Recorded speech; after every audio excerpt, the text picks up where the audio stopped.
দাঁড়িয়ে থাকতে থাকতে ভালো লাগছিল না, তাই গাড়ির উপরে মানে গাড়ির ছাদে বসে পা দোলাতে দোলাতে নিধির বিয়ে দেখতে লাগলাম।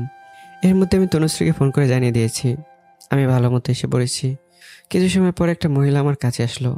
ঠিক মহিলা না, আর হইতে কিছুটা বড় হবে, আর দেখে মনে হচ্ছে কারো বাড়ির বউ। আমি ওনাকে এর আগে দেখিনি বা চিনিও না। মহিলাটা আমার সামনে এসে আমাকে বলল, ভাই, তোমার জন্য খাবার নিয়ে আসবো? আমি উত্তর না দিয়ে আশেপাশে তাকিয়ে দেখলাম আমার আশেপাশে কেউ আছে কিনা, কিন্তু না, আমার আশেপাশে কেউ নেই। আমি তোমাকেই বলছি। আমাকে? হ্যাঁ। কিন্তু আমি তো আপনাকে চিনি না, তাহলে আমি আপনার ভাই হলাম কি করে? তুমি আমাকে না চিনলেও আমি তোমাকে খুব ভালো করেই চিনি, আর তোমার সম্পর্কে সবকিছুই জানি। কি করে? আর আপনি কে? আমি জানি, কারণ আমি তোমার শুভ ভাইয়ের স্ত্রী। আমাদের বিয়ে হওয়ার পর তোমার ভাই আমাকে সবকিছু বলেছে। সব বলতে? তারা তোমার সাথে কি কি করেছে, তোমাকে ভুল বুঝে তোমার উপর কত অত্যাচার করেছে, এইসব। তাহলে শেষ পর্যন্ত ওনারা ওনাদের ভুল বুঝতে পেরেছে? হ্যাঁ। এখন বলো, কিছু নিয়ে আসবো নাকি? সেই কখন এসেছো, এখনো তো কিছু খাওনি। আপনার কি মনে হয় আমি এবারে খাবার খাবো? আর যদিও খাই, তাহলে কি এবারের খাবার আমার গলা দিয়ে নামবে? তাও আপনাকে ধন্যবাদ খাবার খাওয়ার প্রস্তাব দেওয়ার জন্য। ভাই, একটা কথা বলবো? কি কথা? যা হয়েছে সব ভুলে যাও। অনেকগুলো বছর কেটে গিয়েছে। আমি আমার বিয়ের পরে এই বাড়িতে এসে দেখেছি এমন একটা দিন যায়নি যে এই দিন তোমার বাবা মা, নিধি, আরোহী আর তোমার ভাই তোমার জন্য কান্না করে নাই। তুমি ভেবো না, তুমি চলে যাওয়ার পর তারা ভালো ছিল। তুমি চলে যাওয়ার পর তুমি যতটা না কষ্ট পেয়েছো, তার চেয়ে কয়েক গুণ বেশি কষ্ট ওনারা তোমার কথা মনে করে পেয়েছে। তাই আমি বলি কি, সবকিছু ভুলে এইবার ওনাদের ক্ষমা করে দাও। চাইলেও জীবনে সব কিছু ভোলা যায় না, প্রতিটা মুহূর্তে সেগুলো মনকে কষ্ট দিতে থাকে। তুমি যা ভালো মনে করো। আর যদি তোমার ক্ষুধা লাগে তাহলে আমাকে ডাক দিও, আমি খাবার দিয়ে দেব। তার হয়তো প্রয়োজন পড়বে না। তিনি চলে গেল। তাকে তো বলে দিলাম ক্ষুধা লাগেনি, কিন্তু আমার পেট অন্য কথা বলছে। ক্ষুধার জ্বালায় আমার অবস্থা প্রায় শেষ, কারণ সেই সকালের পর থেকে কিছু খাওয়া হয়নি। গাড়িতে করে যখন নিধি কিনে আসছিলাম, তখন চিপস, চানাচুর আর অনেক কিছু কিনে এনেছিলাম জুনিয়র আরোহীকে দেবো বলে। কিন্তু যখন নিধির কাছে জানতে পারলাম ওর আসল পরিচয়, তখন মনের দোটানার কারণে আর দিতে পারিনি। এখনও যেহেতু এগুলো আছে, তাই সেগুলো গাড়ি থেকে বের করে গাড়ির ছাদে বসে খেতে লাগলাম। আমাকে খেতে দিকে পিচ্ছি মেয়েটি বুকের দুপাশে দুই হাত দিয়ে মুখ ফুলে মানুষের ভিড় থেকে বেরিয়ে এসে আমার থেকে কিছুটা দূরে গুড়গুড় করতে লাগলো। আমি দেখেও না দেখার ভান করে থাকলাম।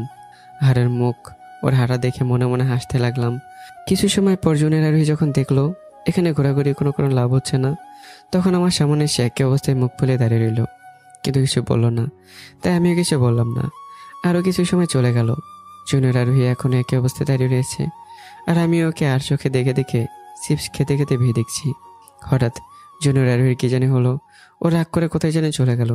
আমি চোখ দুঃখে খুঁজতে লাগলাম, কিন্তু পেলাম না। এর কিছু সময় পর দেখতে পেলাম জুনিয়র আরোহী হাতে একটা কার্ড নিয়ে এসে আমার সামনে দাঁড়ালো। মেয়েটি আমার দিকে হাতে কার্ড নিয়ে রাগে দৃষ্টিতে তাকিয়ে আছে। এই সময় ওকে থেকে যতটা না সুন্দর লাগছে, তার চেয়ে বেশি ভয়ানক লাগছে। তাই আমি ওর দিকে চোখ সরিয়ে বের দিকে মন দিলাম। এদিকে জুনিয়র আরোহী আরও রেগে আমার গাড়ির সামনে এসে ইঞ্জিনের দিকে তাকিয়ে গাড়ির উপরে ওঠার চেষ্টা করছে, কিন্তু পারছে না। তাই লাঠিটা হাতে নিয়ে আরোহীর কাছে গেল। আরোহী বিয়ে না দেখে আমার দিকে তাকিয়েছিল। আমি এটা আগে লক্ষ্য করেছি, কিন্তু কিছু বলিনি। জুনিয়র আরোহী আরোহীর কাছে গিয়ে ও শাড়ি টেনে বলতে লাগলো, মা, ও মা, হ্যাঁ মা, বলো। আমাকে একটু গাড়ির উপর উঠিয়ে দাও তো। কোন গাড়ির? ওই যে বাবু যে গাড়ির উপরে বসে রয়েছে, সেই গাড়ির। সে না হয় দিব, কিন্তু তুমি হাতে এই চালা নিয়ে কি করছো? আমি এই চলা দিয়ে বাবুকে মারবো। কেন? বাবু আমার সাথে কথা বলেনি তাই। না মা, বাবুর সাথে এমন করতে নেই। আমি করব। আমি একবার না করেছি না? দাও, চলাটা আমাকে দাও। জুনিয়র আরোহী নিজের দিকে টেনে রেখে শুরু হয়ে গেল মা আর মেয়ের মধ্যে লাঠি নিয়ে টানাটানি। আমি গাড়ির উপর বসে সব দেখছিলাম। হঠাৎ করে জুনিয়র আরোহী বলে চিৎকার করে উঠল। আরোহী জুনিয়র আরোহীর হাত থেকে কাঠটা নিয়ে চলে গেছে। জুনিয়র আরোহী চিৎকার করার কারণ জানতে ভালো করে তাকিয়ে দেখলাম ওর হাত দিয়ে রক্ত বেরোচ্ছে। আর আরোহী তাড়াতাড়ি করে লাঠিটা দূরে সরিয়ে দিয়ে জুনিয়র আরোহীর হাত সামনে নিয়ে এসে দেখছে কি হচ্ছে। এদিকে মেয়েটা কান্না শুরু করে দিয়েছে। বের হট্টগোলে হয়তো কেউ জুনিয়র আরোহীর কান্না শুনছিল না, কারণ ওরা বিয়ের আসর থেকে কিছুটা দূরে দাঁড়িয়েছিল। জুনিয়র আরোহীর কান্না দেখে কেন জানি আমার মাথাটা খারাপ হয়ে গেল। তাই রেগে আরোহীর সামনে গিয়ে আরোহীর হাত ধরে টেনে দাঁড় করে ঠাস ঠাস করে 2টা থাপ্পড় গালে বসিয়ে দিলাম। থাপ্পড়ের শব্দ শুনে সবাই আমার দিকে তাকিয়ে গেল। আরোহী গালে হাত দিয়ে অশ্রু ভেজা চোখে আমার দিকে তাকিয়ে আছে। আমি সেদিকে খেয়াল না করে রেগে গিয়ে আরোহীকে বলতে লাগলাম, বাচ্চা যখন সামলাতে পারিস না তাহলে বাচ্চা জন্ম দিয়েছিস কেন? এতই যখন মেয়েটাকে নিয়ে সমস্যা, তাহলে ওকে জন্ম দিয়েছিস কেন? আরোহী চুপ করে আছে। আরও 2টা থাপ্পড় বসিয়ে দিলাম। তোকে আমি কিছু জিজ্ঞাসা করেছি, তার উত্তর না দিয়ে চুপ করে দাঁড়িয়ে রয়েছিস কেন? তুমি জানো না ও কি করতে চাচ্ছিল? কি করতে চেয়েছিলি? ও ওই চলা দিয়ে তোমাকে মারতে চাচ্ছিল, তাই আমি ওর হাত থেকে নিয়ে নিয়েছি। তখন একটা হালটি ঢুকে গিয়েছে, তাই রক্ত বের হচ্ছে। তোর মাথায় কি একটু আক্কেল জ্ঞান নেই? মেয়েটার হাত যদি বেশি কেটে যেত তাহলে কি হতো তুই ভেবেছিস? ওর যা মন চায় তাই আমার সাথে করবে। ওর যদি মনে চায় আমাকে মারবে তাহলে মারবে, আবার ভালোবাসতে মন চাইলে ভালোবাসবে। তোকে বাধা দিতে কে বলেছে? দেখেছিস তোর বাধা দেওয়ার কারণে ওর হাত কতটা কেটে গেল। দুঃখিত, আমি ওকে ইচ্ছে করে ব্যথা দিতে চাইনি। চুপ, একদম চুপ। তোর একটা কথা বলবি না।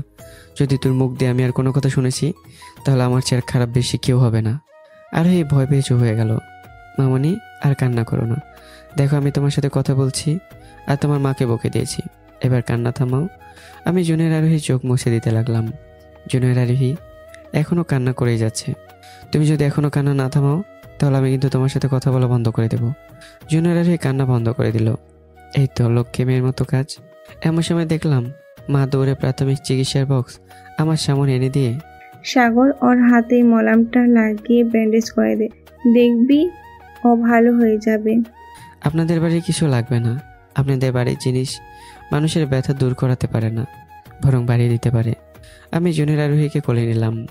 মা নিশ্চুপ হয়ে আছে। চলো তোমাকে আমি আমার গাড়ি থেকে মলম লাগিয়ে দিই। আমি জুনিয়র আরোহীকে কোলে নিয়ে গাড়ির উপরে বসিয়ে ওর হাতে মলম লাগিয়ে দিলাম। ওদিকে আবারও বিয়ে শুরু হলো। ওর হাতে মলম লাগানো শেষ হলে আমিও ওকে গাড়ির উপরে নিয়ে আমার পাশে বসে চিপস খেতে লাগলাম। আমার চিপস খাওয়া দেখে জুনিয়র আরোহী আবার রাগ করে মুখ ফুলিয়ে আমার দিকে তাকিয়ে রইল। কি ব্যাপার, তুমি আবার মুখ ফুলিয়ে বসে রইলে কেন? বাবু, তুমি অনেক পচা। তাই? হ্যাঁ। আমি এত পচা হলাম কেন একটু জানতে পারি? আমি তোমার পাশের ঘরে রয়েছি, কিন্তু তুমি আমাকে চিপস না দিয়ে একা একাই চিপস খাচ্ছ। তোমারও বুঝি চিপস খেতে মন চাচ্ছে? তুমি বড় হয়ে যদি তোমার চিপস খেতে মন চাই তাহলে আমি তো পিচ্ছি, আমারও তো চিপস খেতে মন চাইবে। তাই তো, এত যখন চিপস খেতে মন চাচ্ছে তাহলে খাচ্ছ না কেন? দেখতে না একটু আগে আমার হাত কেটে গেল, তাহলে আমি খাবো কিভাবে? তাই তো, দাঁড়াও আমি খাইয়ে দিচ্ছি। তারপর আমি জুনিয়র আরোহীকে চিপস খাইয়ে দিলাম। পিসিটা মন খুলে আমার সাথে কথা বলতে বলতে চিপস খেতে লাগলো। জানো বাবু, তুমি চলে আসার সবচেয়ে ভালো আমার হয়েছে। এত ভালো হওয়ার কারণ? এরপর থেকে যখনই মা আমাকে মারবে বা বকবে তখন তুমি আজকের মতো মাকে বকে দিবে, তাহলে মা আর আমাকে বকতে পারবে না। তোমার মা বুঝি তোমাকে সবসময় মারে আর বকে? তখন সে বললো সবসময় না, কিন্তু যখন একটু দুষ্টুমি করি তখন বকে। তারপর আমি তাকে বললাম, এখন থেকে তোমাকে আর বকতে পারবে না, যখনই বকবে তখন আমি তোমাকে বাঁচাবো। তখনই সে ইয়াহো বলে চিৎকার করে উঠলো। এভাবে বাবা মেয়ের কথা চলতে লাগলো। অন্যদিকে আরোহী আমাদের দিকে তাকিয়ে চোখে জল ফেলছে। আরোহীকে এভাবে কান্না করতে দেখে শুভ ভাইয়ের বউ আরোহীর কাছে গেল আর কান্নার কারণ জানতে চাইলো। আরোহী, তুমি কাঁদছো কেন? বৌদি, আমি কাঁদছি না। তাহলে তোমার চোখে এই জল কেন? একটু বেশি খুশিতে চোখ দিয়ে জল বেরিয়ে গিয়েছে। খুশি? কিসের খুশি? এতগুলো বছর পর ওকে দেখছি, তারপর মেয়েটার সাথে ওর এমন দুষ্টুমি দেখে চোখ দিয়ে জল বের হয়ে আসছে। ও। এভাবে ওরা দুজন কথা বলছে।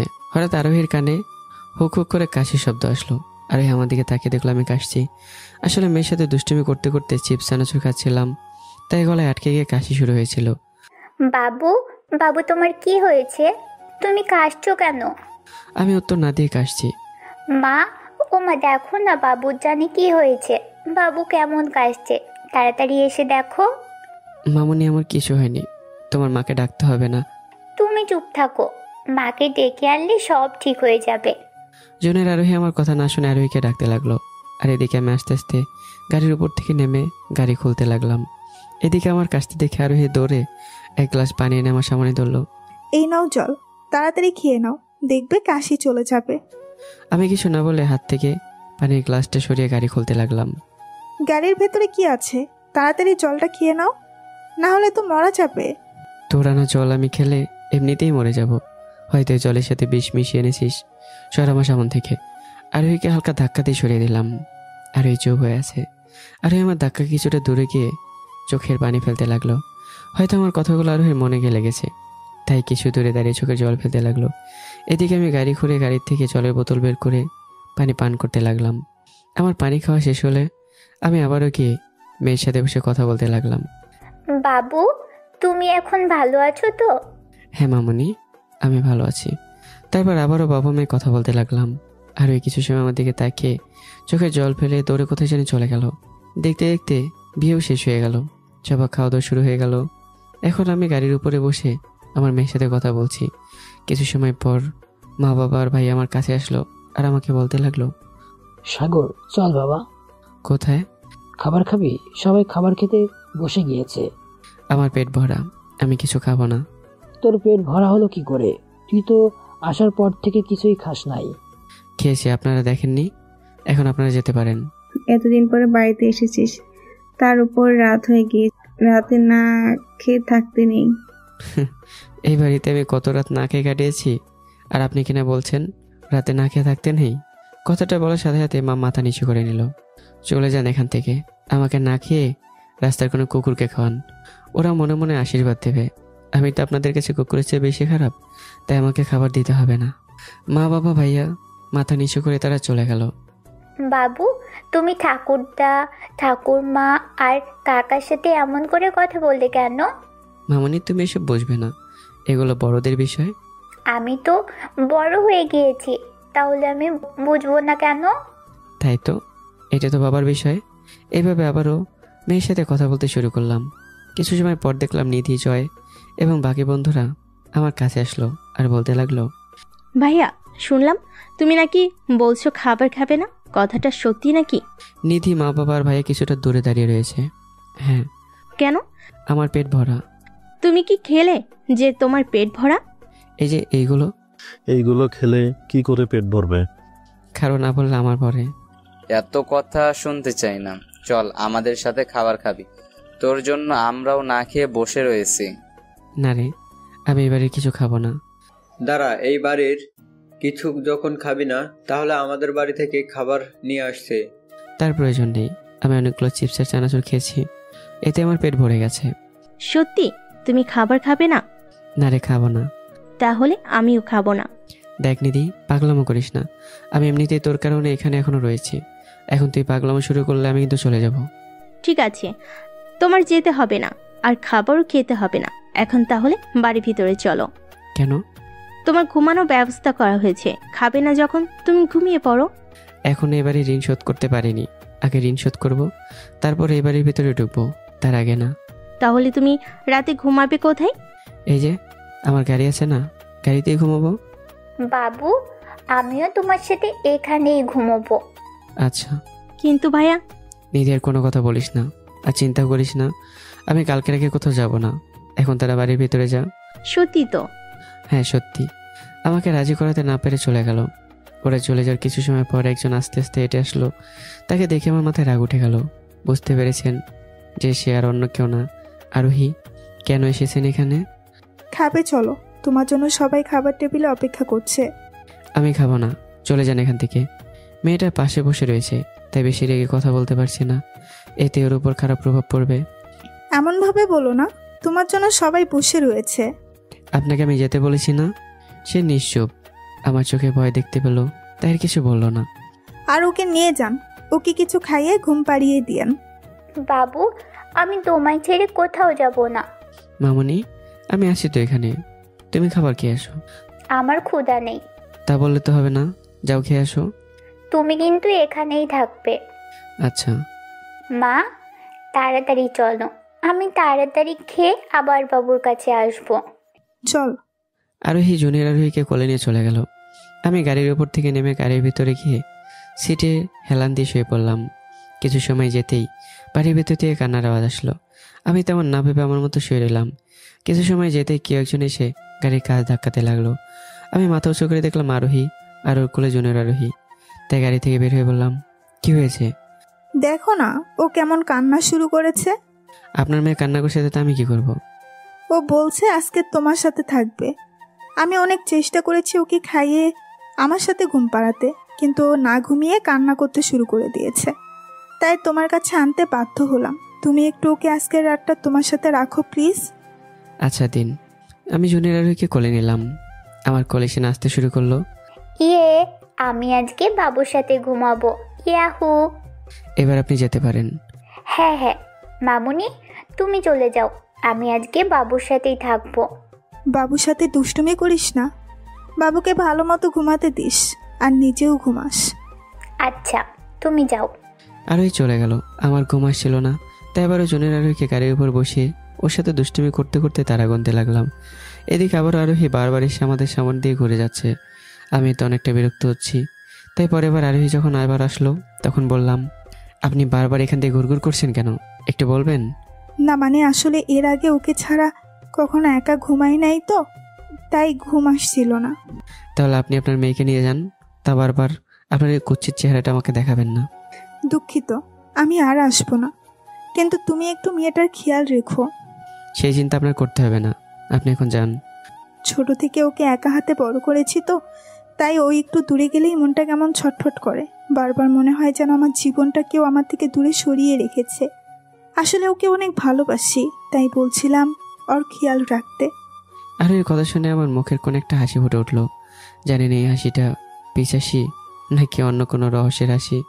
আপনি ওর চিন্তা করবেন না, আপনি নিশ্চিন্তে গিয়ে ঘুমান, ওর খেয়াল আমি রাখবো। আচ্ছা।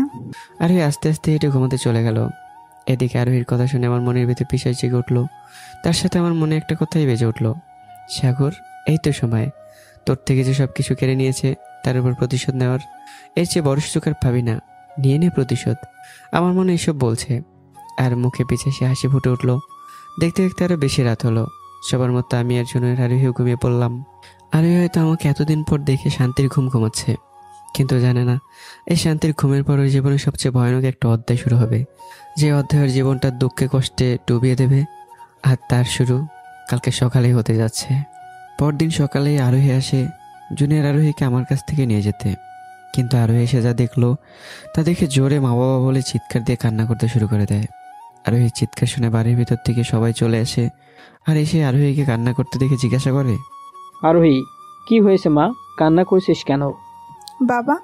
আরোহী আর কিছু বলতে পারলো না, এসকি তুলে কান্না করতে শুরু করে দিল। কি হয়েছে মা, কান্না থামিয়ে আমাদের বল, না হলে বুঝবো কি করে। মা আরোহীর মাথায় হাত বুলিয়ে দিচ্ছে। মামার সব শেষ হয়ে গিয়েছে। সব শেষ হয়ে গেছে মানে?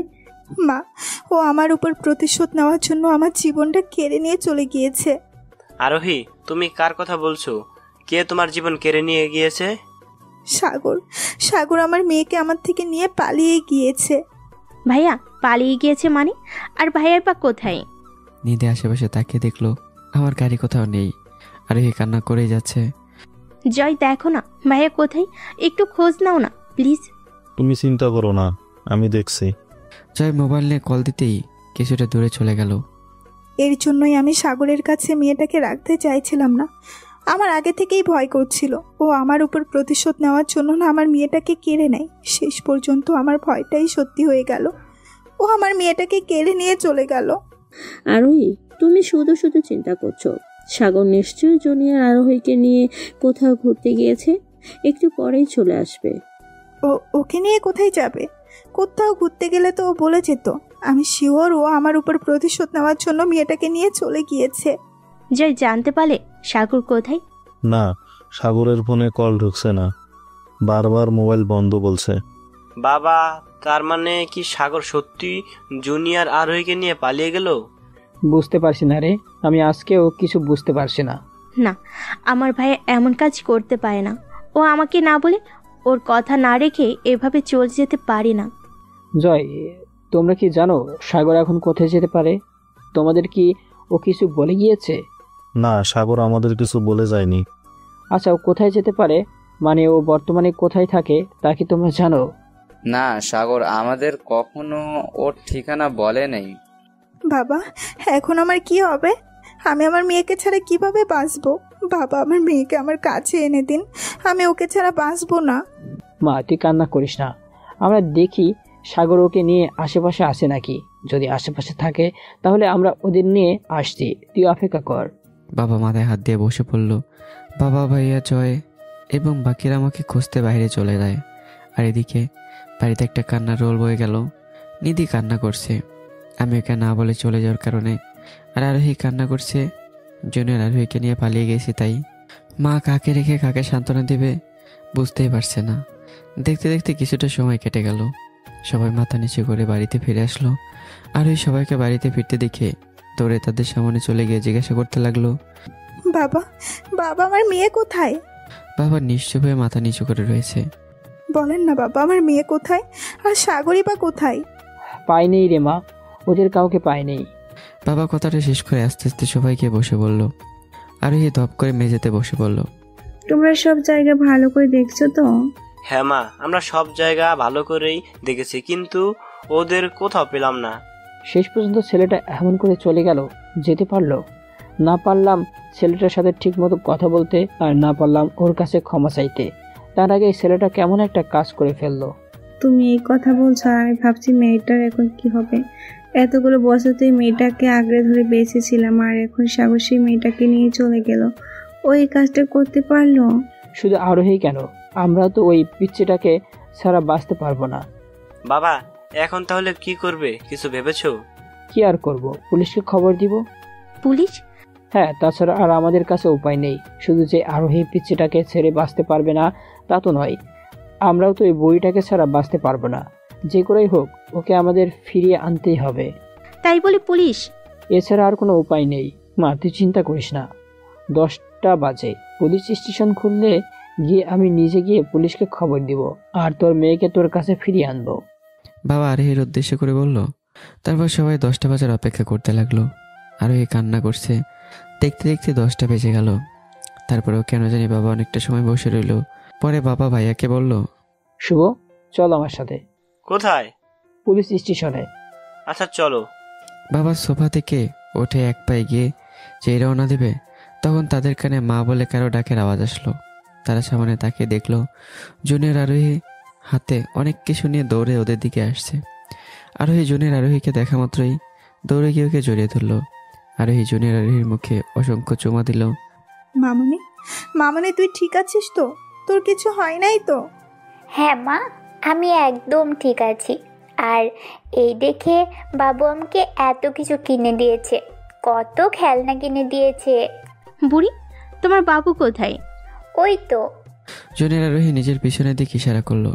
সবাই ওর ইশারা করার দিকে তাকিয়ে কিছুটা অবাক হয়ে গেল, কারণ আমি হাতে অনেক কিছু নিয়ে বাড়ির ভিতর ঢুকছি। আমার হাতে অনেকগুলো ব্যাগ। আমি ব্যাগগুলো সোফার সামনে টেবিলের উপর রেখে দাঁড়ানোর সাথে সাথেই নিজে দৌড়ে এসে আমাকে জড়িয়ে ধরে কান্না করতে লাগলো। আরে পাগলি, কান্না করছিস কেন? তুমি এতটা সময় কোথায় ছিলে? আর বলিস না, তোদের বাড়ির এই বুড়ি সকাল আমাকে টানাটানি করে ঘুম থেকে তুলে বলে কিনা ওকে নিয়ে ঘুরতে যেতে হবে, আর যদি না যাই তাহলে আমাকে ঘুমাতে দেবে না। তাই উপায় না পেয়ে ওকে নিয়ে বের হয়েছিলাম। প্রথমে তো পার্কে ঘুরলাম, দুজনে মিলে সূর্যোদয় দেখলাম। একটা হোটেলে গিয়ে দুজনে নাস্তা করলাম। তারপর একটা মার্কেটে গিয়ে ওর জন্য এত এত খেলনা কিনে নিয়ে আসলাম। একটু বলে যেতে পারলি না? জানিস তোমাকে আমরা কত খুঁজেছি, কত চিন্তা করেছি। আমার জন্য আপনাদের চিন্তা হতে শুরু করলো কবে থেকে? চিন্তাটা আমাকে নিয়ে নাকি আপনার বাড়ির পিচ্ছি বুড়িটার জন্য করছেন? বাবা মাথা নিচু করে নিল। হয়তো আপনাদের কেউ একজন বলেছে আমি তার উপর প্রতিশোধ নেওয়ার জন্য তার মেয়েকে নিয়ে পালিয়ে গিয়েছি, তাই না? আর ওই অশ্রু ভরা চোখে আমার দিকে তাকিয়ে রইল। জানেন, একবার মনে হয়েছিল সত্যি ওকে নিয়ে পালিয়ে যাই, কিন্তু আমি আগে আপনার মতো ছিলাম না, আর এখনও আপনার মতো না। তাই তো সুযোগ থাকা সত্ত্বেও আমি আপনার মেয়েকে নিয়ে পালিয়ে যাইনি। দুঃখিত, আমাকে প্লিজ মাফ করে দাও। মামনি, তুমি তোমার খেলনাগুলো নিয়ে ঘরে গিয়ে দেখো আর খেলা করে যাও। আচ্ছা বাবু, তুমি কিন্তু আবার চলে যেও না। জুনিয়র আরোহী চলে গেল। আচ্ছা যাব না। জুনিয়র আরোহীর খেলনা নিয়ে চলে গেল। কি জানি বলছিলেন? দুঃখিত, তাই না? তা আপনারা আমি আপনার কোনো অপরাধের জন্য মাফ করবো একটু বলবেন প্লিজ? 6 থেকে 7 বছর আগে যেটা করেছেন তার জন্য, নাকি এখন আমাকে পুলিশ দিয়ে ধরিয়ে দেওয়ার জন্য যে পরিকল্পনা করছেন তার জন্য? আর এই অবাক দৃষ্টিতে আমার দিকে তাকিয়ে রয়েছে। কি ভাবছেন আমি জানতে পারলাম কি করে? আপনি আমাকে পুলিশ দিয়ে ধরিয়ে দেওয়ার পরিকল্পনা করেছেন, তাই না? আসলে কি জানেন, আপনার মতো মেয়েকে আমার খুব ভালো করে চেনা হয়ে গেছে, তাই আমি এমনিতে বুঝতে পারি আপনি পরবর্তীতে কি করতে পারেন। সাগর, তুই আরোহীকে আবার ভুল বুঝছিস। ও আসলে ওর মেয়ের জন্য একটু বেশি চিন্তা ছিল, তাই। তাই কি ভেবেছে আমি ওর মেয়েকে নিয়ে পালিয়ে যাব? তোর মোবাইল বন্ধ ছিল, তাই এটা ভাবা তো অস্বাভাবিক কিছু না। আসলেই অস্বাভাবিক না, কিন্তু কি জানি অন্যের মেয়েকে নিয়ে তার পেছনে টাকা খরচ করার কোনো ইচ্ছে আমার নেই। এইভাবে বলছো কেন? জুনিয়র আরোহী কি একা আমার সন্তান? ও তো তোমারও সন্তান। চুপ, একদম চুপ। কান্নাকার পাপের ফল আমার ঘরে চাপিয়ে বলছিস আমার সন্তান, তাই না? এই মেয়ে যে আমার সন্তান তার প্রমাণ কি? তোমার যা বলার আমাকে বলো, কিন্তু দয়া করে আমার মেয়েটাকে নিয়ে কিছু বলিও না। কেন বলবো না? তোর যে চরিত্র তাতে এইসব কথা শোনা কি অপ্রত্যাশিত? আমার উপর প্রতিশোধ নেওয়ার জন্য আমার সাথে শুয়েছিস, না জানি এমন আর কত ছেলের সাথে শুয়েছিস, আর তাদের মধ্যে কারো না কারো সন্তান এটা। তখন আর কারো ঘাড়ে এত ভার চাপাতে পারিসনি, তাই শেষ পর্যন্ত আমার ঘাড়ে এসে চাপিয়ে দিয়েছিস। আমি তোমার পায়ে ধরে বলছি, দয়া করে তোমার যা বলার আমাকে বলো, কিন্তু আমার ওই নিষ্পাপ মেয়েটার উপর কোনো কলঙ্কের দাগ দিও না। ও আসলে তোমারই সন্তান। ও যে আমার সন্তান তার প্রমাণ কি? তুমি আমাকে সন্দেহ করছো? তোর মতো চরিত্রহীন মেয়েকে সন্দেহ না করার কোনো কারণ আছে? না জানি কত ছেলের সাথে শুয়েছিস, আর শেষ পর্যন্ত মেয়েটাকে নিয়ে আমার ঘাড়ে এসে বসেছিস। তোমার যদি আমাকে সহ্য না হয় তাহলে আমাকে বলো, আমি তোমার বাড়ি ছেড়ে চলে যাব, কিন্তু দয়া করে আমার মেয়েকে নিয়ে এইসব খারাপ কথা বলছো কেন? এই তোর নেকাকার নাম আমার সামনে আর করবি না। তাছাড়া তুই যাবি বা কোথায়? তোর যদি কোথায় যাওয়ার জায়গা থাকতো তাহলে কি মেয়েকে নিয়ে বাড়িতে পড়ে থাকতি? বুঝেছি তুই বাড়িতে পড়ে রয়েছিস কেন, দাঁড়া তোর আশা পূরণ করে দিচ্ছি। কথাটা শেষ করে আমি সবার দিকে যেতে লাগলাম। সম্পূর্ণ বাড়ির মানুষের সামনে আমি এতটা সময় ধরে আরোহীকে বলছি আমার বাবার তেমন কোনো আত্মীয় ছিল না। তো এখানে আরোহীর মা বাবা, জয় এবং আমার বন্ধুরা, জয়ের মা বাবা, আমার পরিবারের মানুষ সবাই আমার চিৎকার শুনে চলে এসছে, আর আমি সবার সামনেই আরোহীকে এইসব বলছি। আরোহী বসে বসে কান্না করছে। তারপর এমন কিছু করলাম যার জন্য আরোহীর মান সম্মান যতটুকু ছিল সবটুকুই মাটিতে মিশে গেল।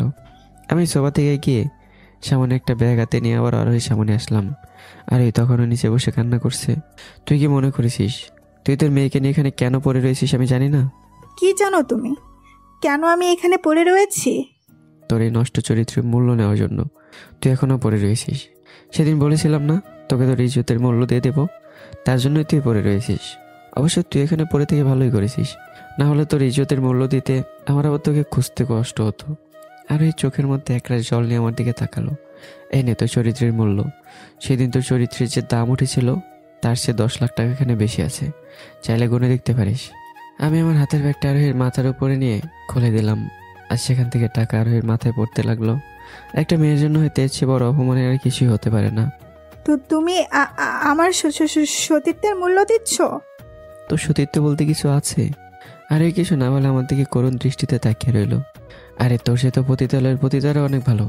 কিভাবে যে তুই এত ভালো মানুষের পেটে জন্ম নিলি? তোর জন্ম হয়তো দরকার ছিল কোনো পতিতার পেটে। সাগর প্লিজ এসব আর বলো না, আমি যা আর শুনতে পারবো না। এসব শুনে আমি সহ্য করতে পারছি না। শুনতে পারছিস না বললে তো হবে না, তোকে শুনতেই হবে। সেদিন যখন সবার সামনে আমার আমি মিথ্যা অপবাদ দিয়েছিলি, সেদিন মনে ছিল না এইসব তোকে একদিন শুনতে হবে? প্লিজ আর না, আমি আর এসব শুনতে পারবো না। আমি তোমার পায়ে ধরছি, দয়া করে এসব আর বলো না। আমার পা ছাড়। না, আগে তুমি আমাকে এসব বলা বন্ধ করবে, তারপর আমি তোমার পা ছাড়বো, তার আগে না। ছাড় বলছি। সেদিন দোষ না থাকা সত্ত্বেও তোর ষড়যন্ত্রে আমার প্রায় মরার অবস্থায় ছিল, শুধুমাত্র তোর মিথ্যা ষড়যন্ত্রের শিকার হয়ে। সেদিন আমি যেমন সব কিছু মুখ বুঝে সহ্য করেছি, তেমনি আজকেও তোকে মুখ বুঝে সব সহ্য করতে হবে। তোর জন্য আমি আমার প্রিয় বোন, আমার কলেজের বোনকে না দেখে কাটিয়েছি, যে বোনকে ছাড়া আমি এক মুহূর্ত থাকতে পারতাম না। একমাত্র তোর জন্য আমি তার থেকে দূরে রয়েছি, যে বোনের চোখে আমি একবারে জল দেখতে পারতাম না। শুধুমাত্র তোর জন্য 7 বছর আমার বোন থেকে আমি দূরে আছি। আমার বোন কান্না করেছে, আর আমি চাইতেও এসে তার কান্না আটকাতে পারিনি। কথাগুলো বলতে বলতে আমার চোখ দিয়ে জল এসে গেছে। তার সাথে আরোহীতে কিছুটা দূরেও চলে গিয়েছি। নিশ্চুপ হয়ে আরোহী আমার দিকে তাকিয়ে আছে। তোকে এখন এখানে থেকে কি মনে হচ্ছে জানিস? তোকে মেরে এখানেই পুঁতে দেই, আমি আরোহীকে মারার জন্য আরোহীর দিকে তেড়ে গেলাম। আরোহী আমাকে তেড়ে যেতে দেখে ভয় পেয়ে কেঁপে উঠে কিছুটা পিছিয়ে গেল। সাগর, এইবারের মতো মেয়েটাকে ক্ষমা করে দে। দয়া করে মেয়েটাকে আর কষ্ট দিস না বাবা। এমনিতেই মেয়েটা এতগুলো বছর অনেক কষ্ট পেয়েছে। কষ্ট? কিসের কষ্ট? তোর মতো লোভী একটা মেয়ে মানুষকে শুধু কষ্ট দিতে পারে, জীবনে কষ্ট পেতে শেখেনি। আর আপনারা এবার ওর হয়ে কথা বলছেন কেন? ও বুঝেছি, আপনাদের ওকে দেখে হিংসা হচ্ছে। শুধু তাই নয়, একটু লোভও হচ্ছে, তাই ওর হয়ে কথা বলছেন, তাই না? আমাদের আরোহীকে দেখে হিংসে আর লোভ হবে কেন? হিংসা হবে কারণ ওর কাছে এখন 50 লক্ষ টাকা আছে, যা ও একটু আগে ওর ইজ্জতের বিনিময়ে কামিয়েছে। আর লোভ হওয়ার কারণ হলো এতগুলো টাকা থেকে লোভ হচ্ছে। সাগর! চিৎকার করে কোনো লাভ হবে না, কারণ চিৎকার করে আর যাই করতে পারেন, সত্যিটা পরিবর্তন করতে পারবেন না। সাগর, তুই কার সাথে কথা বলছিস? তোর তো কোনো ধারণা আছে উনি তোর বাবা হয়? বাবার সাথে কেউ এভাবে কথা বলে? আমার সম্পূর্ণ ধারণা আছে আমি কার সাথে কথা বলছি। আর উনি আমার কিসের বাবা? যেখানে একটা মেয়ের কথা শুনে তার ছেলেকে কুকুরের চেয়ে খারাপভাবে মারে। মারে তো মারে, ছেলেকে নিজের আত্মরক্ষার কথা বলার সুযোগই দেয় না। সে আবার আমার কিসের বাবা? অবশ্য আমার কথা শুনবে বা কেন? আমাকে তো কুড়িয়ে পেয়েছিল। কিন্তু আমি একটা কথা বুঝি না, এমন একটা বেবিচারি মানুষকে এখানকার জনগণ চেয়ারম্যান বানিয়েছে কোন আক্কেলে? সাগর, এভাবে বলিস না বাবা।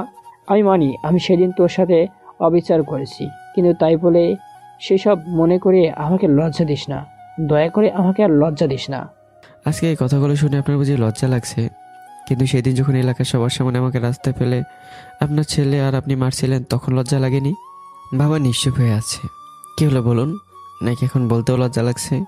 সাগর, দয়া কর, একটু দয়া কর বাবাকে। আর এইভাবে লজ্জা দিস না। বাবা যেই দিন থেকে জানতে পেরেছে সেই দিন যা করেছে সবকিছু আরোহীর সাজানো নাটক ছিল। সেই দিন থেকে বাবা শান্তিতে ঘুমাতে পারে নাই। প্রতিটি মুহূর্তে তোর কথা ভেবে চোখের জল ফেলেছে।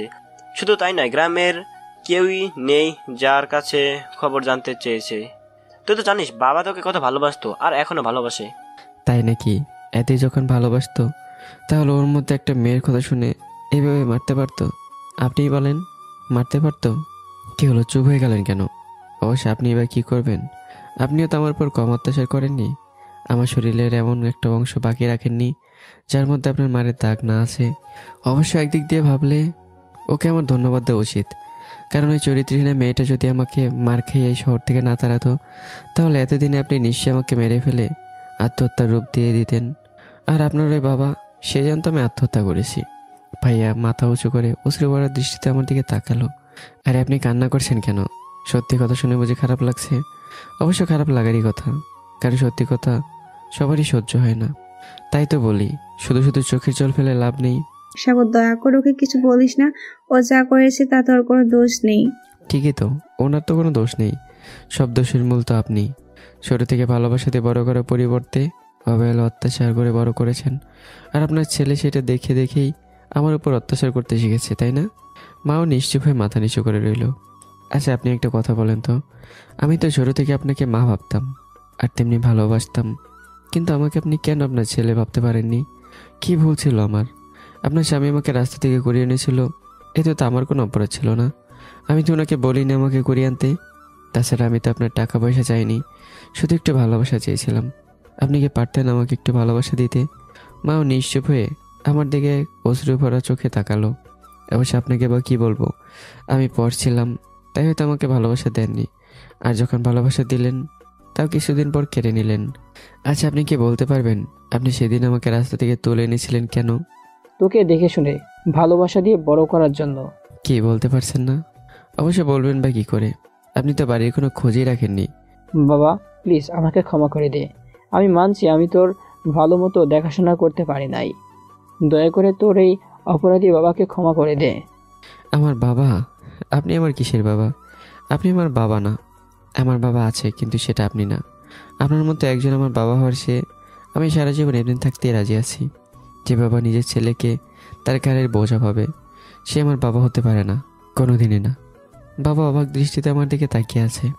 সেদিন কি জানে বলেছিলেন, আমার জীবনের বিনিময়ে এতগুলো বছর আমাকে ভরণ পোষণ দিয়ে বড় করেছেন, তার দাম চেয়েছিলেন, তাই না?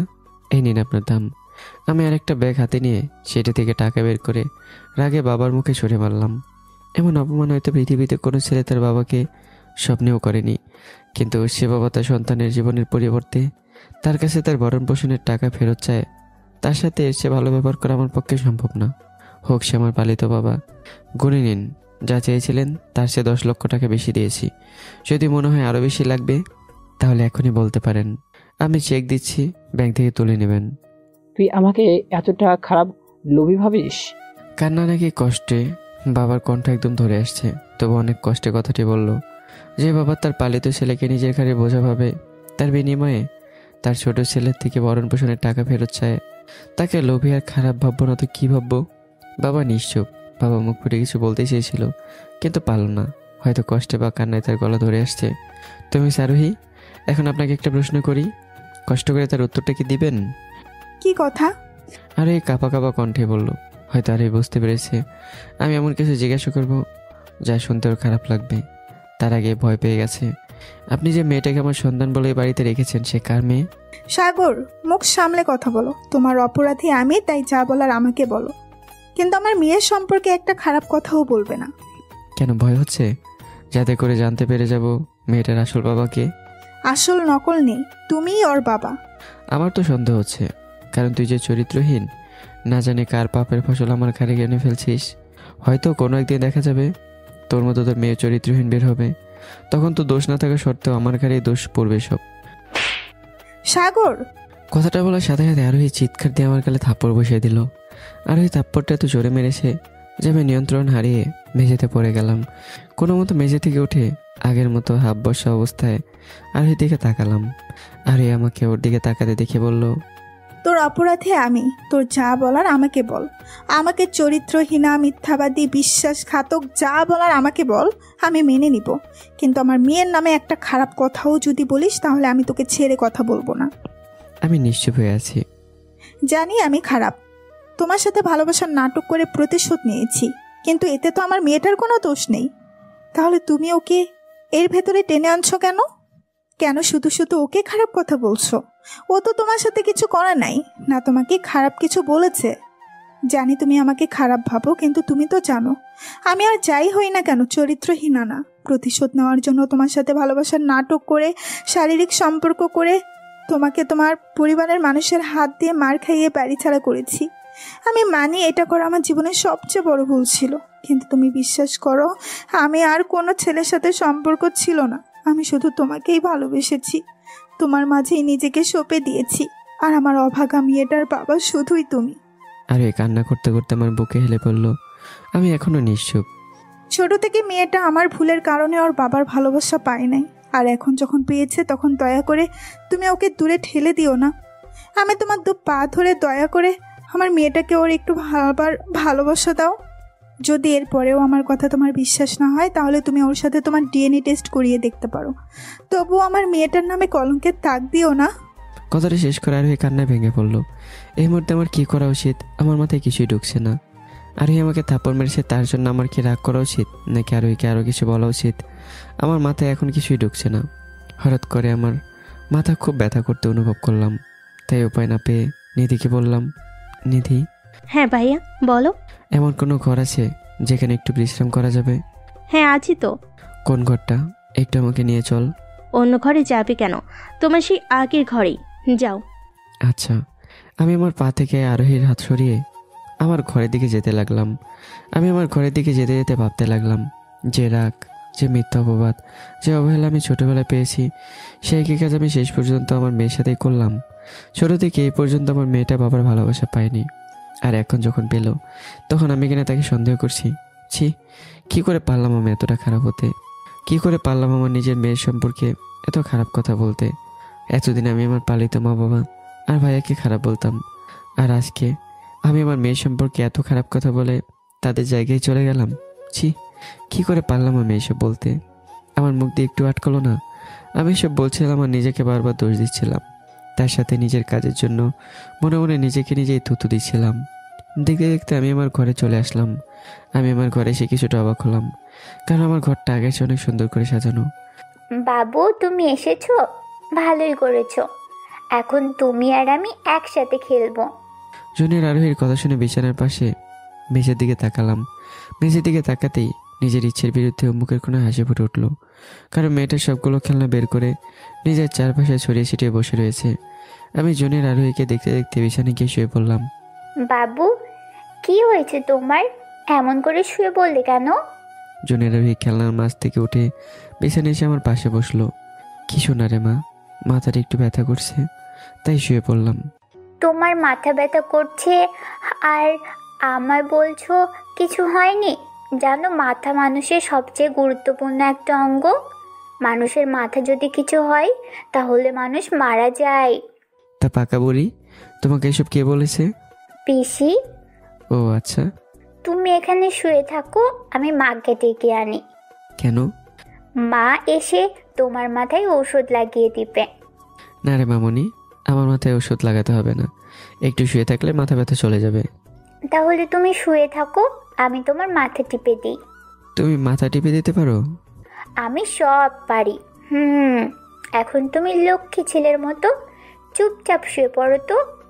আচ্ছা, আমি শুয়ে পড়লাম। আর জুনিয়র আরোহী তার ছোট ছোট হাত দিয়ে আমার মাথা টিপে দিতে লাগলো। ওর হাতে ছোঁয়ায় যতটা ভালো লাগছিল তার চেয়ে বেশি কষ্ট হচ্ছিল। তার সাথে নিজের উপর ঘৃণাটা কয়েক গুণ বেড়ে যাচ্ছিল। তার সাথে আবার ভাবতে লাগলাম, একটু আগে আমি কিনা আমার নিজের মেয়ের নামে এত খারাপ কথা বলছিলাম। ছি, আর এই যে আমাকে থাপ্পড় মেরেছে, একদম ঠিক কাজ করেছে। আমার মতো মানুষকে থাপ্পড় মারা উচিত। শুধু তাই নয়, আমার মতো মানুষ তার বাবা ডাক শোনার কোনো অধিকারই নেই, যেখানে তার নিজের মেয়েকে সন্দেহ করে আর তার নামে কলঙ্কের দাগ বসিয়ে দেয়। সে আবার কিসের বাবা? আর ওই একদম ঠিক কাজ করেছে আমাকে থাপ্পড় মেরে। শুধু তাই নয়, আর ওই যদি আমাকে একটা থাপ্পড় না মেরে আরও বেশি থাপ্পড় মারতো তাহলে আরও বেশি ভালো হতো। আর ওই আজকে আবার প্রমাণ করে দিল, একটা মা যতই খারাপ হোক, তার সামনে যদি তার ছেলে মেয়েকে কেউ খারাপ বলে তাহলে সেই মা তাকে কোনোভাবে ছেড়ে কথা বলে না। সে যাই হোক, সে তার স্বামী বা অন্য কেউ হোক, সবাই সবার ভালোবাসা পেল। আমি আর আমার মেয়েটাই শুধু কারো ভালোবাসা পেলাম না। আমি ছোট থেকে মায়ের ভালোবাসা পেলাম না, আর আমার মেয়ে তার বাবার ভালোবাসা পেল না। কিন্তু দেখো, তবু আমার মেয়েটা কি করে আমার মাথা টিপে দিচ্ছে। ছোট থেকে নিধি যেভাবে আমার মাথা ব্যথা হলে আমার মাথা টিপে দিত, আমার মেয়েটাও ঠিক সেভাবে আমার মাথা টিপে দিচ্ছে। আর আমি এখানে আমার এই মেয়ের নামে এত কলঙ্কের দাগ বসিয়ে দিয়ে আসলাম। ছি, আমি এসব ভাবতে ভাবতে কখন যে আমার চোখ দিয়ে জল বের হয়ে গিয়েছে আমি নিজেও জানি না। আমার চোখের কোণে জল দেখে জুনিয়র আরোহী আমাকে বলল, বাবা, তুমি কান্না করছো কেন? না রে মা, আমি কান্না করছি না। তাহলে তোমার চোখে জল কেন? আমি অনেক বড় একটা অপরাধ করে ফেলেছি, তাই তো মনে পড়তেই খারাপ লাগছে। খুব কষ্ট হচ্ছে আর চোখ দিয়ে জল বেরিয়ে পড়ছে। জানো, মা বলে যদি তুমি বুঝতে পারো তুমি কোনো অপরাধ করেছো আর তার জন্য তুমি অনুতপ্ত হও, তাহলে যার কাছে অপরাধ করেছো তার কাছে গিয়ে ক্ষমা চাও। যদি ক্ষমা চাওয়ার পর সে ক্ষমা না করে, তোমার সাথে খারাপ ব্যবহার করে, তাহলে? মা বলে বুদ্ধিমান মানুষ কখনো কাউকে ক্ষমা না করে ফিরিয়ে দেয় না। কারণ কি জানো? কি? কারণ তারা জানে প্রতিশোধ তাদের নিতে হবে না, প্রকৃতি নিয়েই তাদের উপর প্রতিশোধ নিয়ে নেবে। মামনি, তুমি দেখো অনেক বুদ্ধিমান। আমি বুদ্ধিমান না। তাহলে তুমি কি? আমি বুদ্ধিমতী। উফ, আমি তো বলে ফেলেছি। হ্যাঁ, এখন লক্ষ্মী ছেলের মতো আমাকে বুকে নিয়ে চোখ বুজে ঘুমিয়ে পড়ো। আচ্ছা আসো।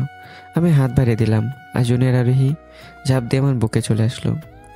জানো, তোমার বুকে শোয়ার জন্য আমি কত অপেক্ষা করেছি, কান্না করেছি। আমার সব বান্ধবীরা তাদের বাবার বুকে শুয়ে থাকতো আর সেইগুলো স্কুলে এসে বলতো। ওদের কথা শুনে আমার কত কষ্ট হতো, তোমাকে বলেই বোঝাতে পারবো না। দুঃখিত মামনি, আমার জন্য তোমাকে এত কষ্ট পেতে হয়েছে। দুঃখিত, আমাকে না বলে যার কাছে অপরাধ করেছো তাকে বলিও, কারণ আমি চাই না আমার বাবা কারো অপরাধী হয়ে থাকুক। আচ্ছা, বলবো। আর হ্যাঁ, এরপর থেকে আমাকে প্রতিদিন এমন বুকে নিয়ে ঘুমোতে হবে। আচ্ছা। এই তো আমার লক্ষ্মী বাবা। জুনিয়র আরোহী আমার গালে একটা চুমা দিয়ে, চলো এইবার বাবা মায়ের মিলে ঘুমায় পড়ি। হ্যাঁ চলো। তারপর আমি আমার মেয়েকে বুকে নিয়ে ঘুমের জগতে হারিয়ে গেলাম। আর ওইদিকে আমি চলে আসার পর আরও বেশি কান্না করতে লাগলো। মেয়েকে এভাবে কান্না করতে দেখে কোনো মা তাকে ধরে রাখতে পারে না, তেমনি আরোহীর মাও আরোহীকে ধরে রাখতে পারেনি। তিনি আরোহীর পাশে গিয়ে আরোহীর মাথায় হাত রাখলো। আরোহী তার মাথায় তার মায়ের হাত দেখে তাকে জড়িয়ে ধরে কান্না করতে লাগলো আর বলতে লাগলো, মা, ও মা, বলো না, সব সময় আমার সাথে কেন এমন হয়? সাগর কেন সব সময় আমাকে ভুল বুঝে? আমি না হয় না বুঝে একটা অপরাধ করে ফেলেছি, তাই বলে কি আরোহী এইভাবে বলতে পারলো? আরোহীর মা নিশ্চুপে আছে। আমি মানছি আমি ওর কাছে অপরাধী, কিন্তু আমার মেয়েটার তো এর মাঝে কোনো দোষ নেই। ও তো কিছুই করে নাই। তাহলে সাগর আমার সাথে ওকেও কেন ভুল বুঝলো? ও মা, একটু বলো না, কেন ও ওই পিচ্ছি মেয়েটার সম্পর্কে এসব বললো? মারে, তুই সেদিন যে অপবাদ দিয়ে সাগরকে বাড়ি থেকে বের করে দিয়েছিলি, সেই অপবাদে সাগরের চরিত্রে যতটা না কলঙ্কের দাগ বসেছিল, তার চেয়ে কয়েক গুণ বেশি কলঙ্কের দাগ তোর চরিত্রের উপর পড়েছিল। কিন্তু তুই সেদিন বুঝিসনি, আর সেই দিন বুঝিসনি বলেই আজকে তোর সাথে সাথে ওই বাচ্চা মেয়েটাকেও এইসব শুনতে হচ্ছে। আরোহী নিশ্চুপ। তাই বলে এইসব? আমি না হয় সাগরের কেউ না, আমাকে যা ইচ্ছে বলতে ওর মুখে আটকাই নাই, কিন্তু ওই পিচ্ছি মেয়েটা তো ওর মেয়েকে নিজের মেয়ের সম্পর্কে এসব বলতে কি ওর মুখে একটাবারের জন্য আটকালো না? একবারের জন্য ওর মুখ কাঁপলো না?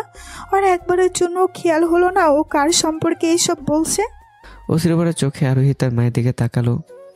দোষ ও না রে, সম্পূর্ণ দোষ তোর। তুই যা করেছিস তারপর তোর উপরে সন্দেহ করা স্বাভাবিক।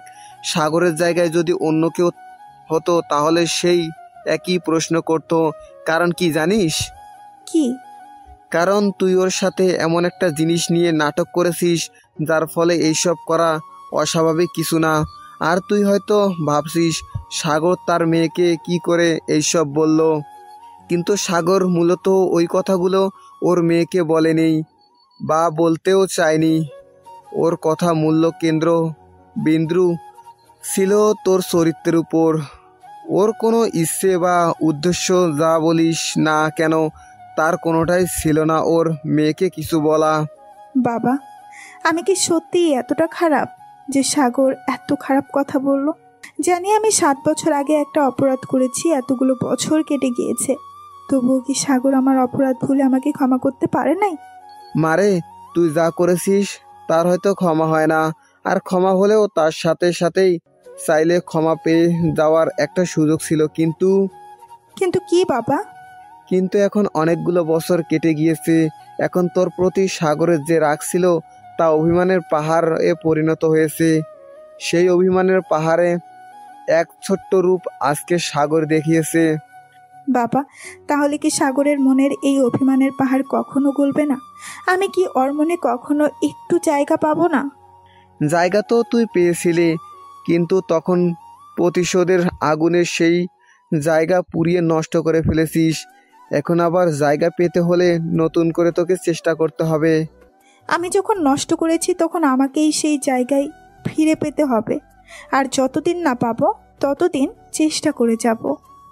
দেখ পারিস কিনা। আরোহীর বাবা আরোহীর মাথায় হাত বুলিয়ে দেয়। এইভাবে আরোহীকে তার মা বাবা বুঝিয়ে শান্ত করলো। অন্যদিকে আমি আমার পালিত মা বাবার সাথে এমন করে চলে আসার পর বাবা সোফায় বসে নিজের চোখে জল ফেলতে লাগলো। বাবা কেমনভাবে চোখের জল ফেলতে দেখে নিধি বাবার কাঁধে হাত দিতেই বাবা নিধির দিকে তাকিয়ে বলতে লাগলো, সেদিন ছেলেটাকে মেরে সত্যি বড় ভুল করে ফেলেছি, তাই না রে? সাগর আসলেই ঠিক বলেছে। আমার মতো বেবিচারি মানুষ কি করে যে এখানকার চেয়ারম্যান হয়েছে। বাবা, তুমি কষ্ট পেও না, ভাইয়া তো এসব রাগের মাথায় বলেছে। মারে, সাগর রাগের মাথায় বলুক আর ঠান্ডা মাথায় বলুক, ও তো ঠিকই বলেছে। আমি আসলে খারাপ না হলে কি আমি ছেলেটাকে সেদিন কিছু না বলতে দিয়েই এভাবে মারতে পারতাম? বাবা, আমরা সেদিন ওর সাথে অবিচার করে ফেলেছিলাম, তাই না? সেদিন আসলে আমরা নিজেদের বেশি হিতাহিত জ্ঞান হারিয়ে ফেলেছিলাম, তাই না? হ্যাঁ রে, এতদিন এই কথা অপরাধ আমাকে কুড়ে কুড়ে খেয়েছে, আর আজকে যখন ওর কাছে ক্ষমা চাওয়ার সুযোগ পেলাম তখন ও আমাকে সুযোগ না দিয়ে আমাকে কত কিছু বলে দিল। অবশ্যই এইসব যে আমাদেরই প্রাপ্য ছিল। সেই দিন যে অবিচারে ওকে মেরেছিলাম তার কাছে এগুলো তো সামান্য। তুমি ঠিকই বলছো, আমরা ওর সাথে যা করেছি তারপর আজকে ওর এই অপমান অতি সামান্য ছিল। আমরা ওর থেকে সবচেয়ে বেশি অপমান পাওয়ার যোগ্য। মা, তুমি এসব কি বলছো? ভাইয়া আজকে যা করেছে তা তো রাগের মাথায়, আর তোমরা কিনা কথাগুলো মনে লাগিয়ে কষ্ট পাচ্ছ। মারে, আমরা যে অপরাধ করেছি তার কোনো ক্ষমা হবে না রে। এতগুলো বছর ছেলেটার সাথে না বুঝে না জেনে অবিচার করে গিয়েছি। যেখানে ছেলেটার ভালোবাসা দিয়ে বড় করার কথা ছিল, সেখানে আমরা কিনা ছেলেটাকে অবহেলা অত্যাচার দিয়ে বড় করেছি। মা, কি শুরু করে দিলে বলো তো? এইভাবে কি কেউ কান্না করে? এমন সময় জয় বলে উঠল, বাবা কিছু মনে না করলে আমরা একটা কথা বলবো। কি কথা বলো? তখন জয় বলল, আপনারা সেদিন যেমন সাগরকে ভুল বুঝিয়েছিলেন, আজকেও তেমনি ওকে ভুল বুঝছেন। কারণ আজকে সাগর আপনাদের যা বলেছে সম্পূর্ণ রাগের কথায় বলেছে, আর ওর মনে আপনাদের জন্য কোনো রাগ নেই। অবশ্য রাগের পরিবর্তে সেখানে অভিমানের বাসা বেঁধেছে। আর হঠাৎ করে এমন তা আজকে বেরিয়ে আসছে। তারপর সবাই নিশ্চুপ। তখন জয় আবারও বলল, জানি সাগর আজকে যা করেছে তা অন্যায় করেছে। আপনারা গুরুজন, আপনারা যত অপরাধ করেই থাকুন না কেন, আপনাদের এইভাবে বলা, আপনাদের সাথে এমন আচরণ করাও ঠিক হয়নি। কিন্তু কি বলুন তো, আমাদের অভিমান মাঝে মাঝে আমাদের দিয়ে এমন কোনো কাজ করিয়ে নেয় যা আমরা স্বপ্নেও কল্পনা করতেই চাই না। তুমি হয়তো ঠিকই বলেছো, কিন্তু কি বলো তো, আমার গুরুজন তাই বলে আমাদের অপরাধ না তা কিন্তু নয়। আমরা অপরাধ করেছি আর তার শাস্তি আমাদের পেতে হবে। এতগুলো বছর ভাইয়ের জন্য কান্না করে ভাইয়ের চিতে আঁকড়ে ধরে বেঁচে প্রতি মুহূর্তে সেই দিনের ভুলের জন্য নিজেদের শাস্তি দিয়েছ। তারপর কি শাস্তি বাকি রয়েছে? মারে, ওই শাস্তি তো নিজেই দিয়েছি, কিন্তু যার কাছে অপরাধ করেছি তার থেকে তো কোনো শাস্তি এখনো পাইনি।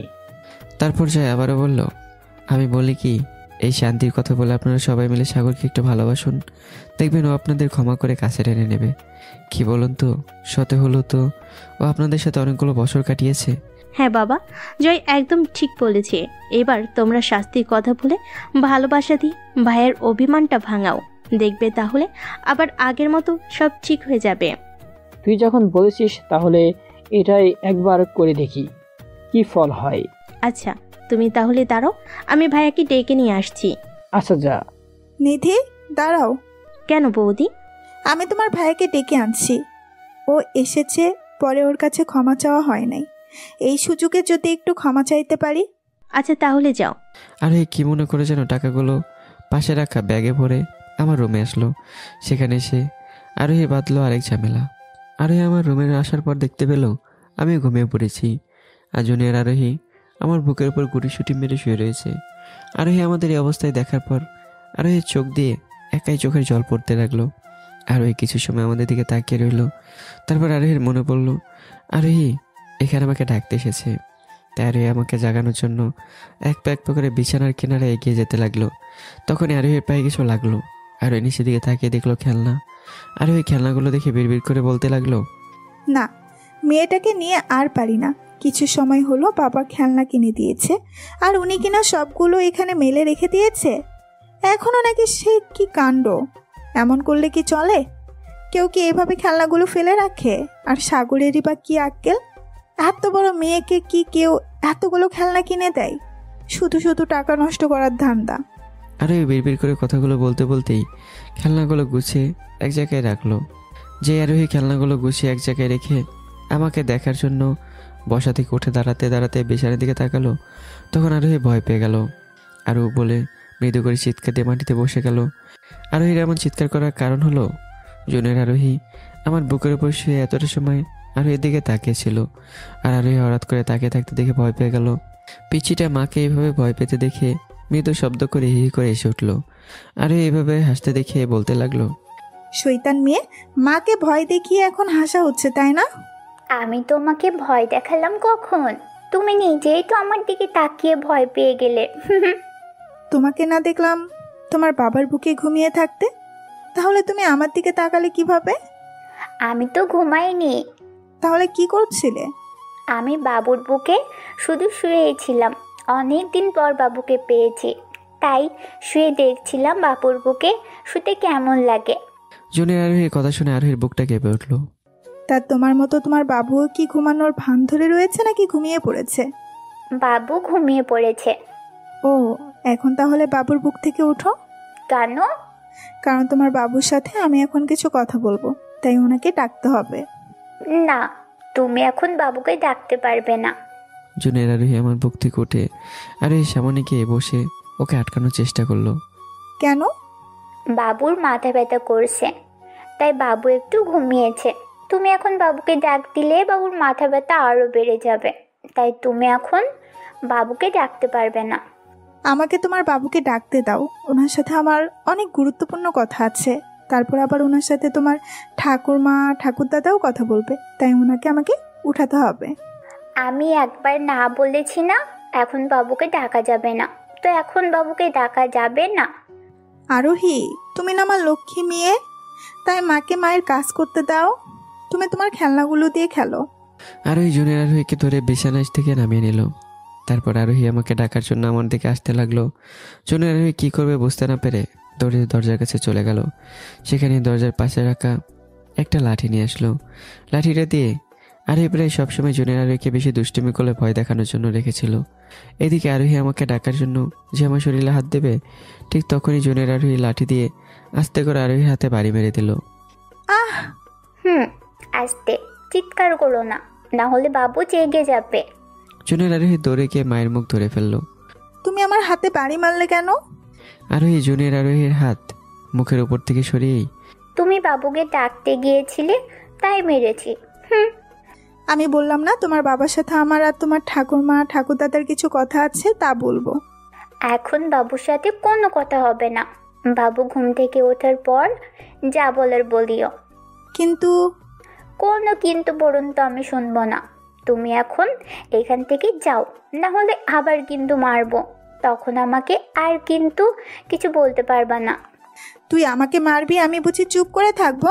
আমিও তোকে মারবো। এখন আর আমাকে মারতে পারবে না। কেন? এখন আমার সাথে আমার বাবু আছে। বাবু যদি শুনে তুমি আমাকে মেরেছো, তাহলে তোমাকে সেই দিনের মতো আবার বকে দিবে। বাবাকে পেয়ে আমার বিরুদ্ধে চলে যাওয়া হচ্ছে, তাই না? আমিও দেখে নিব। যখন দেখার তখন দেখে নিও, এখন যাও, বাবুকে শান্তিতে একটু ঘুমোতে দাও। জুনিয়র আরোহীকে ঘর থেকে বের করার জন্য ধাক্কাতে লাগলো। আরে আরে, কি করছিস? পড়ে যাবো তো, এভাবে ধাক্কা দিস না। তাহলে তুমি ঘর থেকে বেরিয়ে যাও। আচ্ছা আচ্ছা, আমি যাচ্ছি, তবুও ধাক্কা দিস না। কি আর করার, বেচারি আরোহীর মেয়ের সাথে না পেরে ঘর থেকে বেরিয়ে গেল। আরোহী ঘর থেকে বেরিয়ে ড্রয়িং রুমে চলে গেল। বৌদি, ভাইয়া কোথায়? তোমার ভাইয়া ঘুমিয়ে রয়েছে। তাহলে ডেকে নিয়ে আসতে। ডাকতে গিয়েছিলাম, কিন্তু তোমাদের আদরের পিচ্চি বুড়ি আমাকে মেরে ধাক্কা দিয়ে ঘর থেকে বের করে দিয়েছে। কোথায় দেখি, চলো তো। নিধি আরোহীকে নিয়ে আবার আমার রুমের সামনে আসলো আর দেখতে পেল জুনিয়র আরোহী একটা লাঠি নিয়ে বিছানার সামনে পাহারাদারের মতো পাহারা দিচ্ছে। মামুনি, তুমিও কি বাবাকে ডাকতে এসেছো নাকি? হ্যাঁ মামুনি, তোমার বাবার সাথে আমার কিছু কথা ছিল। এখন বাবু ঘুমিয়ে রয়েছে, বাবু ঘুম থেকে উঠলে যা কথা বলার বলিও। কিন্তু কোনো কিন্তু না, আমি এখন তোমাদের বাবুকে ঘুম থেকে ডাকতে দিব না। আচ্ছা, তাহলে আর কি করার, আমরা চলে যাই তাহলে। বাবা মেয়ের সাথে না পেরে ওরা চলে গেল আর আমি শান্তিতে একটু ঘুম দিলাম। প্রায় অনেকটা সময় ঘুমানোর পর ঘুম ভেঙে যায় আর তখন আমি আমার বুকের উপর ভারী কিছু অনুভব করি। তাই বুকের দিকে তাকিয়ে দেখি জুনিয়র আরোহী শান্তিতে ঘুমিয়ে আছে। ওর মায়াবী চেহারা দেখে নিজেকে আটকে রাখতে পারিনি, তাই ওর কপালে একটা চুমু দেই। আর তখন এর চোখ খুলে আমার দিকে তাকায়। আমি দেখে এসেছি। কি দেখছিস? তুমি আমার কপালে চুমা দিয়েছো। তাতে কি হয়েছে? এখন আমিও তোমার কপালে চুমা দিব। কথাটা শেষ করে জুনিয়র আরোহী এসে আমার কপালে একটা চুমু বসিয়ে দিল। হয়েছে? হ্যাঁ।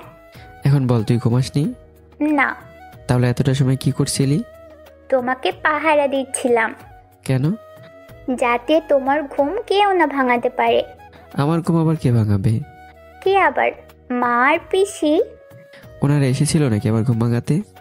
হ্যাঁ, কিন্তু আমি তোমার ঘুম ভাঙাতে দিইনি। ভালো করেছিস। এখন বলো তো, তোমার মাথা ব্যথা চলে গিয়েছে কি না? হ্যাঁ, চলে গিয়েছে। এখন আমার বুক থেকে একটু ওঠো তো মামুনি। কেন? ফ্রেশ হতে যাব। ঠিক আছে, যাও। নিধি আমার বুকের উপর থেকে উঠে দৌড়ে নিধির কাছে চলে গেল আর আমি ফ্রেশ হওয়ার জন্য বাথরুমে চলে গেলাম। কিছু সময় পর বাথরুম থেকে বের হয়ে একজনকে আমি আমার রুমের ভিতরে দেখলাম। তাকে দেখে আমার মাথা গরম হয়ে গেল। আমি বাথরুম থেকে বেরিয়ে সামনে আরোহীকে দেখতে পেলাম, তাই কিছুটা রেগে বললাম, তুই এখানে কেন? তোমার সাথে আমার কিছু কথা ছিল। তোর সাথে আমার কোনো কথা থাকতে পারে বলে আমার তো মনে হয় না। তোমার মনে না হলেও তোমার সাথে আমার কিছু কথা আছে। কি কথা? তোমাকে আমি দুঃখিত বলতে এসেছি। দুঃখিত কেন? সেই সময় সবার সামনে তোমাকে থাপ্পড় মেরেছি, তাই দুঃখিত বলতে এসেছি। প্লিজ আমাকে ক্ষমা করে দিও। দুঃখিত বলতে হবে না, দোষটা আমারই ছিল। আমারই উচিত হয়নি আপনার মেয়ে সম্পর্কে এসব বলা।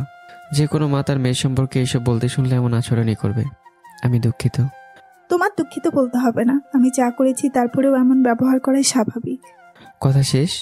যদি এখন কথা শেষ হয়ে থাকে তাহলে এখন আপনি আসতে পারেন। সাগর, আমার আরেকটা কথা শুনবে? কি কথা? কেন জানি আরোহীর উপর রাগটা আসছিল না, তাই ওর কথা শুনতে রাজি হয়ে গেলাম। আরোহী কিছু না বলে আমার পা ধরে বসে পড়ল। এ কি, আপনি কি করছেন? আমার পা কেন ধরছেন? আমার পা ছাড়ুন। আমি তাড়াতাড়ি করে পা সরিয়ে নিতে নিলাম, কিন্তু পারলাম না। সাগর, আমি জানি আমি তোমার সাথে যা করেছি তা ক্ষমার যোগ্য না, তবুও আমি তোমার কাছে ক্ষমা চাচ্ছি। দয়া করে আমাকে ক্ষমা করে দাও। আগে আমার পা ছাড়ুন, তারপর দেখা যাবে। তাড়াতাড়ি আমার পা ছাড়ুন। না, আগে বলো তুমি আমাকে ক্ষমা করেছো কিনা, তারপর আমি তোমার পা ছাড়বো। হ্যাঁ হ্যাঁ, আমি আপনাকে ক্ষমা করে দিয়েছি, এবার আমার পা ছাড়ুন। সত্যি? হ্যাঁ সত্যি। আমাকে সত্যি তুমি মন থেকে ক্ষমা করে দিয়েছো? হ্যাঁ, কারণ আপনি আমাকে মিথ্যা অপবাদ দিয়ে এখান থেকে বের করে যতটা না কষ্ট দিয়েছেন, তার চেয়ে কয়েক গুণ বেশি আমাকে সুখ দিয়েছেন। কি করে বলবো কোনো একদিন। এখন আমার পা ছাড়ুন। আরোহী আমার পা ছেড়ে দিয়ে দাঁড়ালো। একটা কাজ করে দিতে পারবেন? কি কাজ? নিধি, জয় আর বাকি বন্ধুদের একটু ডেকে বলুন ড্রয়িং রুমে আসতে। আমি ওদের সাথে কিছু কথা বলবো। আচ্ছা, আমি ওদের বলে দিচ্ছি। আরোহী চলে যেতে লাগলো, আর আমি আয়না দেখে নিজের চুল আঁচড়াতে লাগলাম। অনেকে হয়তো ভাবছেন আমি কি সত্যি ক্ষমা করে দিয়েছি, নাকি শুধু তাদের বলেছি। হ্যাঁ, আমি ওকে সত্যিই ক্ষমা করে দিয়েছি। আর এই জন্য আমার মনে যতটা না রাগ অভিমান, তার চেয়ে আমি আরোহীর কাছে কয়েক গুণ বেশি ঋণী। তাই আমি আরোহীকে ক্ষমা করে দিয়েছি। আমার চুল আঁচড়ানো হয়ে যাওয়ার পর আমি তৈরি হয়ে ড্রয়িং রুমের দিকে গেলাম। সেখানে গিয়ে দেখি সবাই এসেছে, তার সাথে বাড়ির সবাই সেখানে আছে। ভাইয়া, তুমি আমাদের ডেকেছিলে? হ্যাঁ। কেন রে, বিশেষ কিছু বলবি নাকি? ঠিক বিশেষ না, কিন্তু কিছু বলবো। কি বলবে বলো? আমি কিছু না বলে আমার পকেট থেকে চেকবুক বের করেই সোফার সামনে রাখা কাছের টেবিলটায় হাঁটু গেড়ে বসে 10 লক্ষ টাকার একটা চেক নিধির হাতে এগিয়ে দিলাম। ওইটা কি? এখানে 10 লাখ টাকার চেক আছে, ব্যাংকে গিয়ে তুলে নিস। তোর বিয়ে আমাকে যদি আগে বলতি তাহলে তোর জন্য ভালো কিছু নিয়ে আসতে পারতাম, কিন্তু তুই যখন বলিসনি তখন এটা রাখ। আর যদি আরও লাগে তাহলে আমাকে কল দিস, আমি টাকা পাঠিয়ে দেব। টাকা পাঠিয়ে দিবি মানে? তুই কি এখন চলে যাচ্ছিস নাকি?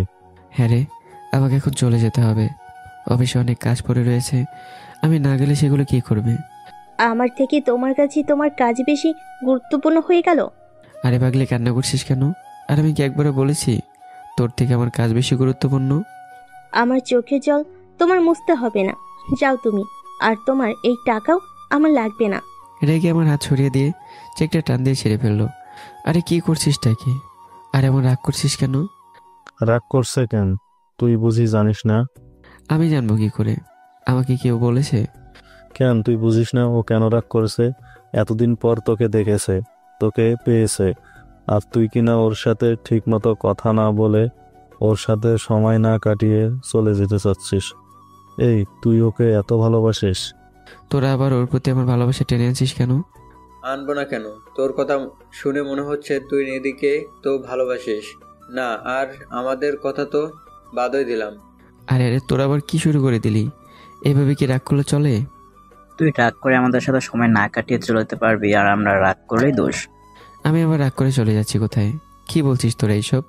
তুই কি মনে করছিস আমরা বুঝি না তুই কেন চলে যেতে চাইছিস? তোর অফিসের কাজে নাকি অন্য কোনো কারণে?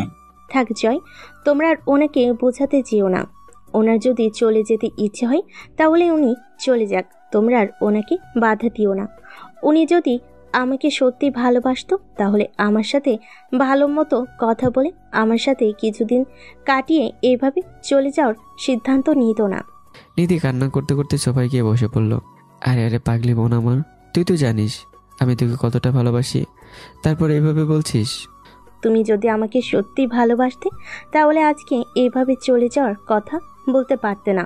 আমি জানি তুমি আমাকে ভালোবাসো না, তাই তুমি চলে যেতে চাচ্ছ। বোন, তুই আমাকে ভুল বুঝছিস। তুই তো জানিস আমি এখানে একটা অফিস চালাই, আর আমি যদি এখন অফিসে না যাই তাহলে অফিসের অনেক বড় একটা ক্ষতি হয়ে যাবে। আমি এত কিছু জানি না আর বুঝিও না, আমি শুধু জানি তুমি আমাকে একটুও ভালোবাসো না। কথাটা শেষ করে নিধি আবারও কান্না করতে লাগলো। এখন আমি কি করবো বুঝে উঠতে পারছি না। হঠাৎ কোত্থেকে যেন জনের আরো এসে নিধিকে কান্না করতে দেখে জিজ্ঞাসা করলো, পিসি পিসি, তুমি কান্না করছো কেন? কেউ কি তোমাকে বকেছে? যদি বকে তাহলে আমাকে বলো, আমি বাবাকে বলে তাকে বকা খাইয়ে দিই। না রে মা, আমাকে কেউ বকে নাই। তাহলে তুমি কান্না করছো কেন? তোর বাবা বলেছে আমাদের ছেড়ে চলে যাবে। কোথায় যাবে? যেখান থেকে এসেছিল সেখানে চলে যাবে। কত করে বলেছি থেকে যেতে, কিন্তু আমার কথা শুনছে না। তোর বাবা আমাকে একটু ভালোবাসে না। বাবু বাবু, পিসি কি সত্যি বলছে? তুমি কি সত্যিই চলে যাবে? হ্যাঁ রে মা, আমি সত্যি চলে যাব। আমাকে সাথে করে নিয়ে যাবে না? জুনের আরোহীর চোখও জলে টলমল করছে। না রে মা, সেখানে আমি তো তোকে নিয়ে যেতে পারবো না। সেখানে আমাকে কাজ করতে হয়, তাই তোকে নিয়ে যেতে পারবো না।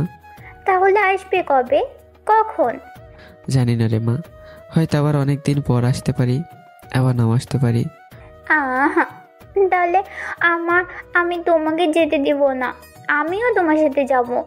আরে তুই আবার কান্না করছিস কেন?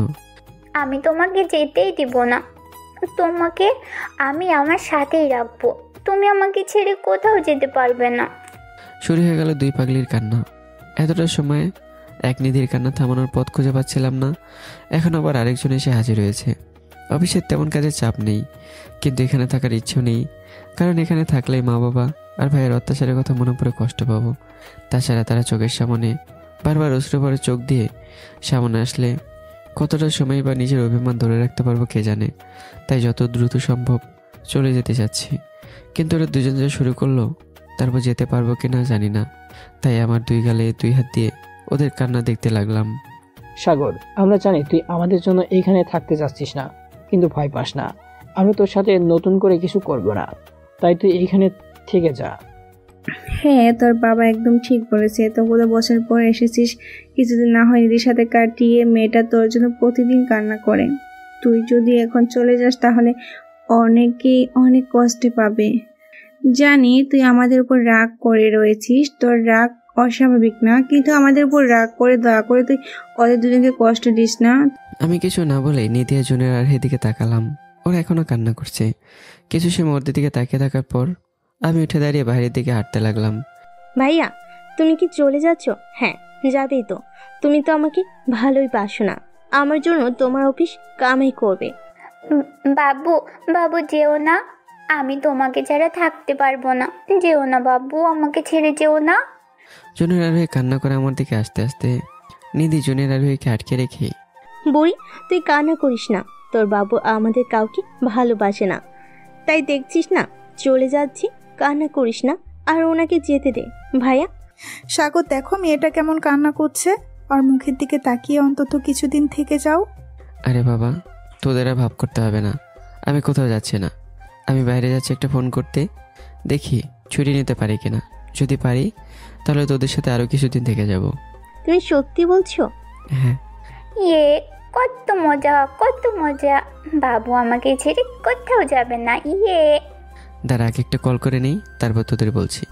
ভাইয়া, তুমি কতদিন থাকবে? যা কথা বলার এখানে দাঁড়িয়ে বলো, বাইরে যেতে পারবে না। আচ্ছা বলছি। আমি পকেট থেকে মোবাইল বের করে আমার মাকে ফোন করলাম। কিছু সময় কল বাজার পর মা ফোন ধরলো। হ্যালো মা, কেমন আছো? আমি ভালো আছি, তুই কেমন আছিস? আমি ভালো আছি। আচ্ছা এখন বল, আসছিস কখন? মা, ওরা তো আমাকে আসতে দিচ্ছে না। ওরা মানে কারা? নিধি আর কে? আর আমার মেয়ে। তোর আবার মেয়ে আসলো কোথা থেকে? আগে তো কখনো বলিস নাই তোর মেয়ে আছে। আগে কিভাবে বলবো, আমি নিজেই তো জানলাম কালকে রাতে। তুই এসব কি বলছিস, একটু পরিষ্কার করে বল তো। আসলে মা, আমি সেদিন হাসপাতাল থেকে পালিয়ে চলে আসি, তার কিছুদিন পর নাকি আরোহী জানতে পারে ও গর্ভবতী। ও তাই, বল। মা জানো আমার মেয়েকে? কে? সেদিন আমি আর তনুশ্রী মার্কেট থেকে ফিরে আসার পর তোমাকে বলেছিলাম না, একটা পিচ্চি মেয়ে আমাকে তার বাবা ভেবে আমার কাছে এসেছিল। হ্যাঁ, তাতে কি হয়েছে? না কমে কি আর উপায় আছে? হ্যাঁ মা, শোনো না।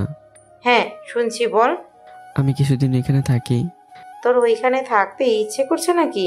হ্যাঁ, এতদিন পর বোনটার সাথে দেখা হয়েছে, এখনো মন খুলে ওর সাথে কথাই বলতে পারিনি।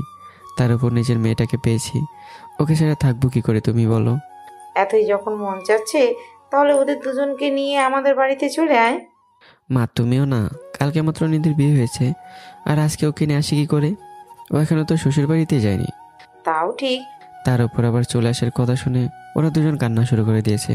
তুমি বলো, এই অবস্থায় কি ওদের ফেলে আসাও ঠিক হবে? না, একদম ঠিক হবে না। তাহলে আমি এখানে কিছুদিন থেকে যাই, তুমি বাবাকে বলো কিছুদিন অফিসটা দেখতে। সে না হয় বলবো, কিন্তু বাড়ির পাগড়িটাকে নিয়ে কি করবি? তুমি কার সাথে কথা বলছো? তনুশ্রী? হ্যাঁ।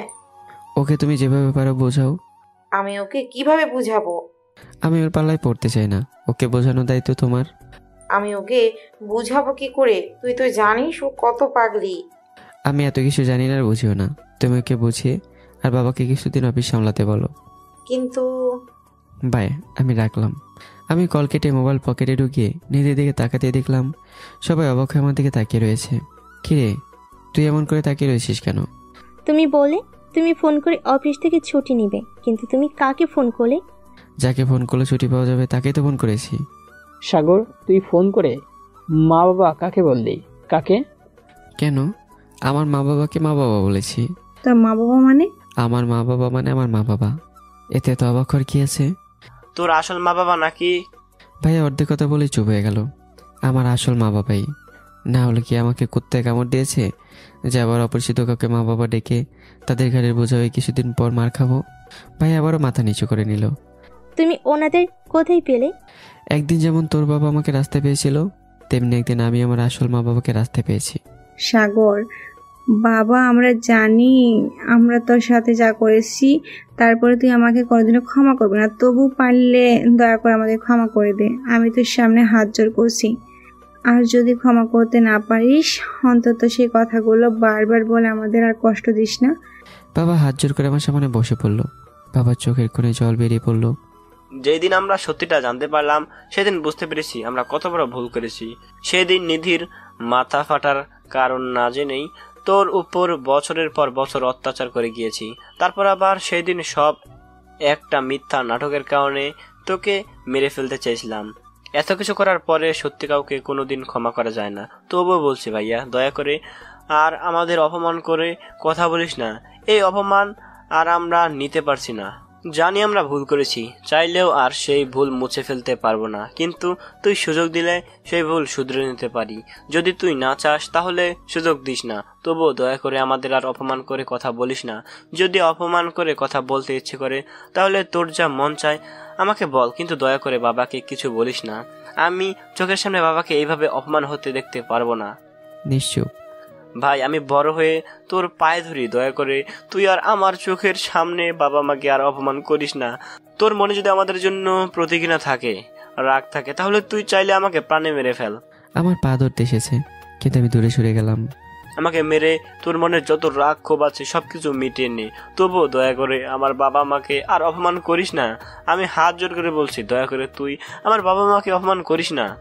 কথাটা শেষ করে ভাইয়া হাত জোর করে আমার সামনে কান্না করতে করতে মেঝেতে বসে পড়ে। মা বাবার ভাইয়াকে এইভাবে হাত জোর করে আমার সামনে কান্না করতে দেখে আমার মনটা কেঁপে উঠল। আর নিজেকে নিজে প্রশ্ন করতে থাকি, সত্যিই তো তারা যা করেছে সব কিছু তো আমাকে ভুল বুঝে করেছে। হোক তারা ভুল না জেনে করুক বা জেনেই করুক, তাই বলে আমার তো তাদের সাথে এমন ব্যবহার করা উচিত না। তাছাড়া তারা আমার আপন মা বাবা না হোক, শুভ আর নিধির তো আপন মা বাবা। একটা ছেলেমেয়ের সামনে তার বাবা মাকে প্রতিনিয়ত অপমান করে কথা বললে, তাদের কথা বলে কষ্ট দিলে তারা তো কষ্ট পাবেই। আমার মা বাবাকে যদি তাদের ভুলের জন্য কেউ আমার চোখের সামনে অপমান করে, তাহলে আমার মনে তো কষ্ট লাগবে। শুধু তাই নয়, আমার মাথায় রাগ উঠবে। তার সাথে যে আমার মা বাবাকে অপমান করবে তাকে মেরে ফেলতে আমার দিতে হবে না। আমি কিছু সময় ভেবে সিদ্ধান্ত নিলাম তাদের ক্ষমা করে দেব, আর কোনো শাস্তি দেব না। কারণ প্রথমত তারা আমার গুরুজন। যখন যেভাবে ইচ্ছে তাদের মনে কষ্ট দেওয়া, শাস্তি দেওয়া কোনোটাই আমার ঠিক না। দ্বিতীয়ত তারা আমাকে অনেকগুলো বছর লালন পালন করে বড় করেছে। হোক তারা আমাকে অবহেলা করেছে, আমার উপর অত্যাচার করেছে, তবুও তারা আমাকে বড় তো করেছে। সেদিন তারা যদি আমাকে রাস্তা থেকে কুড়িয়ে এনে লালন পালন করে বড় না করতো, তাহলে আমি কোনোদিনও আমার আসল মা বাবা আর বোনকে পেতাম না। বাকি 8-10টা রাস্তার ছেলের মতো হয়তো আমাকে কোনো রাস্তার কুকুর খেয়ে ফেলতো। যদিও বলি আমি তাদের এত বছরে লালন পালনের খরচ দিয়ে দিয়েছি, কিন্তু আমি তো মাত্র টাকার খরচটা দিয়েছি, আর আমার জীবন বাঁচানোর খরচ ওটা তো কোনোদিনই দিতে পারবো না। এইসব ভেবে আমি সিদ্ধান্ত নিলাম তাদের ক্ষমা করে দেব। তাই বললাম, আপনারা উঠে বসুন। আগে বল, তুই আমাদের ক্ষমা করে দিয়েছিস, তারপর আমরা উঠে বসবো। যদি ক্ষমা করে দিতে না পারিস তাহলে আমাদের শাস্তি দে, তবু আমাদের এভাবে কথা শুনিস না। আমি আপনাদের ক্ষমা করে দিয়েছি, এবার আপনারা উঠে বসুন। নিধি, আমি আমার ঘরে যাচ্ছি, আমাকে 1 কাপ চা দিয়ে যাস। আচ্ছা। আমি সেখানে এক মুহূর্ত না থেকে চলে আসলাম, কারণ সেখানে থাকলে না জানি তারা আরও কী বলতে শুরু করলো, তাই চলে আসলাম।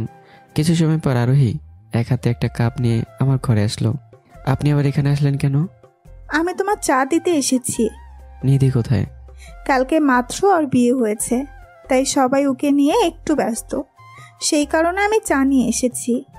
চা নিয়ে যান, আমি চা খাবো না। একটু আগে না চা চাইলে, এখন আবার চা খাবে না কেন?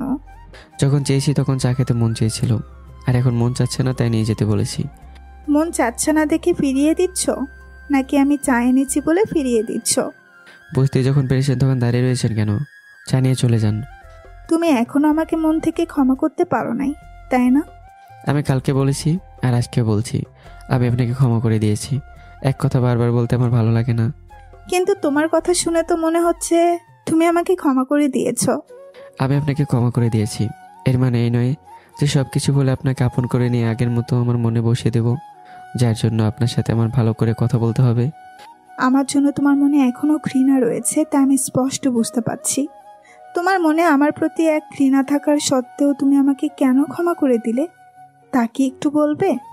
আপনাকে ক্ষমা করে দিয়েছি কারণ আমি আপনার জন্য আমার সব কিছু ফিরে পেয়েছি, আর আমার জীবনের কিছু সত্য জানতে পেরেছি। সবকিছু বলতে তুমি কি বোঝাতে চাচ্ছ?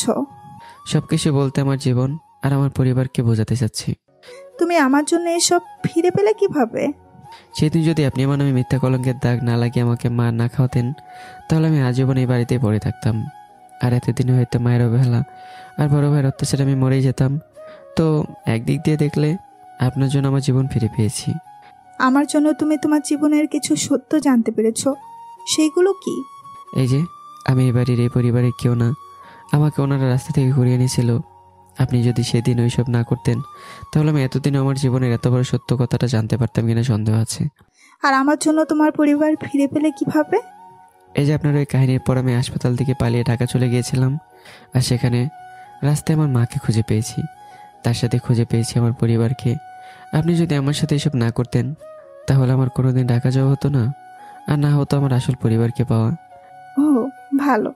হ্যাঁ, এখন আপনি এখান থেকে যান, আমার মাথা ব্যথা করছে, আমাকে একটু একা থাকতে দিন। তুমি শুয়ে পড়ো, আমি তোমার মাথায় মলম লাগিয়ে দিই, তাহলে দেখবে কিছু সময়ের মধ্যেই তোমার মাথা ব্যথা চলে যাবে। তার কোনো প্রয়োজন নেই, আপনি এখান থেকে চলে গেলেই আমার মাথা ব্যথা সেরে যাবে। আমি কি এতটাই খারাপ যে আমাকে তুমি সহ্যই করতে পারো না? আপনি খারাপ কি ভালো তা আমার দেখার দরকার নেই, আমি শুধু আপনার থেকে সাবধান থাকছি। মানে আমার থেকে সাবধান থাকার কারণ? বলা তো যায় না, আবার নতুন কোন কলঙ্কের দাগ আমার চরিত্রে লাগিয়ে দিন, তাই এবারে আমি আগে থেকে সাবধান থাকছি। আমার কথাটা হয়তো আরোহীর বুকে তীরের মতো লেগেছে, তাই আরোহী অশ্রু ভরা চোখ নিয়ে দৌড়ে চলে গেল। আমি একটু হাঁপ ছেড়ে বাঁচলাম। আসলে আমি একটু চা প্রেমী, তাই তো এখন আমার চা খাওয়ার নিয়ম, কিন্তু চা পেলাম না, তাই মাথা ব্যথা শুরু করে দিয়েছে। কিছু সময়ের মধ্যেই মাথা ব্যথা বেড়ে গেল, তাই ঘরে বসে না থেকে বাইরে যেতে লাগলাম। যেই দরজার কাছে গেলাম তখনই কোত্থেকে যেন জুনিয়র আরোহী এসে আমার পথ আটকালো। বাবু, তুমি কোথায় যাচ্ছ? মামুনি, আমি বাইরে যাচ্ছি। কেন? একটু চা খেতে। তুমি বাইরে চা খাবে কেন? আমাদের বাড়িতেই তো চা হয়। মামুনি, বাড়ির চা ভালো না, তাই বাইরে যাচ্ছি। আমিও তোমার সাথে খাবো। না মামুনি, তুমি বাড়িতেই থাকো, আমি চা খেয়ে এসে পড়বো। তাড়াতাড়ি আসবে কিন্তু। কেন মামুনি, কোনো কাজ আছে নাকি? হ্যাঁ। কি কাজ? তোমার সাথে আমি খেলবো। আচ্ছা, আমি তাড়াতাড়ি চলে আসবো, এখন আমি যাই। আচ্ছা, যাও। তারপর আমি বাইরে গিয়ে চা খেতে লাগলাম। চা খেতে খেতে আবারও ক্ষুধা লেগে গেল। এমনিতেই দুপুরে খাওয়ার সময় হয়ে গেছে, তাই আমি পাশের একটা রেস্টুরেন্টের দিকে যেতে লাগলাম, আর আমার আসল মাকে ফোন দিলাম। হ্যালো মা। হ্যাঁ সাগর, বল। মা, আমি একটা কাজ করে ফেলেছি। কি কাজ? আমি ওদেরকে ক্ষমা করে দিয়েছি। ওদের মানে কাদের? আমার পালিত মা বাবা আর ভাইয়াকে। আসলে হয়েছে কি, তারপর আমি আমার মা বাবা আর ভাইয়ের সাথে যা একটু আগে হলো সব বলতে লাগলাম। মা, আমি কাজটা কি ঠিক করেছি? হ্যাঁ, একদম ঠিক করেছি। ওনারা ওনাদের ভুল বুঝতে, তাহলে আর ওনাদের উপর রাগ করে থাকার কোনো মানে হয় না। আচ্ছা মা, তনুশ্রী কোথায়? ও এখনো কলেজ থেকে আসেনি। ও ও আসলে কিন্তু ওকে ভালো মতো বুঝিয়েছো। সে না হয় বুঝাবো, এখন বল তুই কি করছিস? এই তো রেস্টুরেন্টের দিকে যাচ্ছি। রেস্টুরেন্টে কেন? খাবার খেতে। রেস্টুরেন্টে কেন? বাড়ি কি হয়েছে? ওনাদের বাড়ি কিছু খেতে মন টানে না, তাই রেস্টুরেন্টে যাচ্ছি। তুই এখন বাইরে খেতে যাচ্ছিস, ওনারা জানতে পারলে কষ্ট পাবে না? তারা কষ্ট পেলে আমার কি? সাগর, এইটা কিন্তু ঠিক না, ভুলে যাস না তারা তোকে অনেকগুলো বছর দেখে শুনে বড় করেছে। জানি মা, কিন্তু মন না টানলে কি করবো বলো?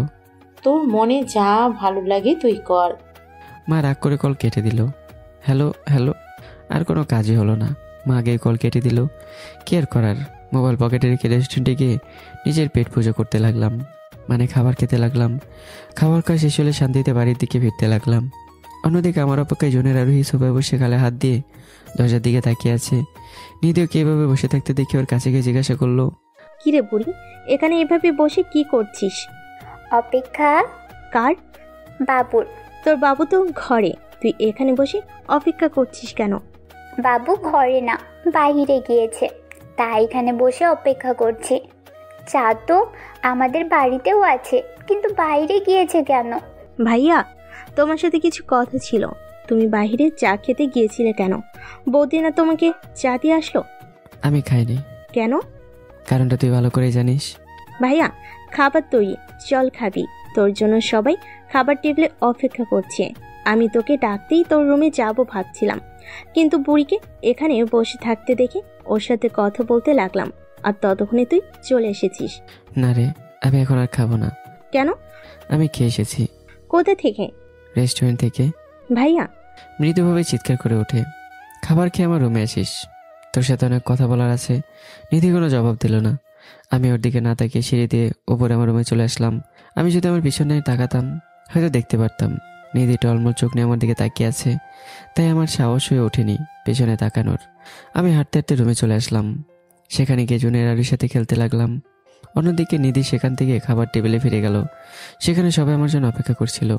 কিরে নিধি, তোর মুখ এমন শুকনো লাগছে কেন? তুই না সাগরকে ডাকতে গেলি, ও কোথায়? ভাইয়া খাবে না। কেন? রেস্টুরেন্ট থেকে একটু আগে খেয়ে এসেছে। নিধি এবারও চুপ করে আছে। কথাটা শুনে সবাই চুপ হয়ে গেল, কারো মুখে আর কোনো কথা বেরোচ্ছে না। আরে আপনারা এমন মন খারাপ করে বসে রইলেন কেন? সাগরের হয়তো বেশি ক্ষুধা লেগেছিল, তাই খেয়ে এসেছে। না বাবা, সাগর আমাদের এখনো মন থেকে ক্ষমা করতে পারে নাই, তাই তো বাইরে থেকে খেয়ে এসেছে। কাকা, আপনি ভুল ভাবছেন। সাগরকে একটু সময় দিন, দেখবেন সবকিছু ঠিক হয়ে যাবে।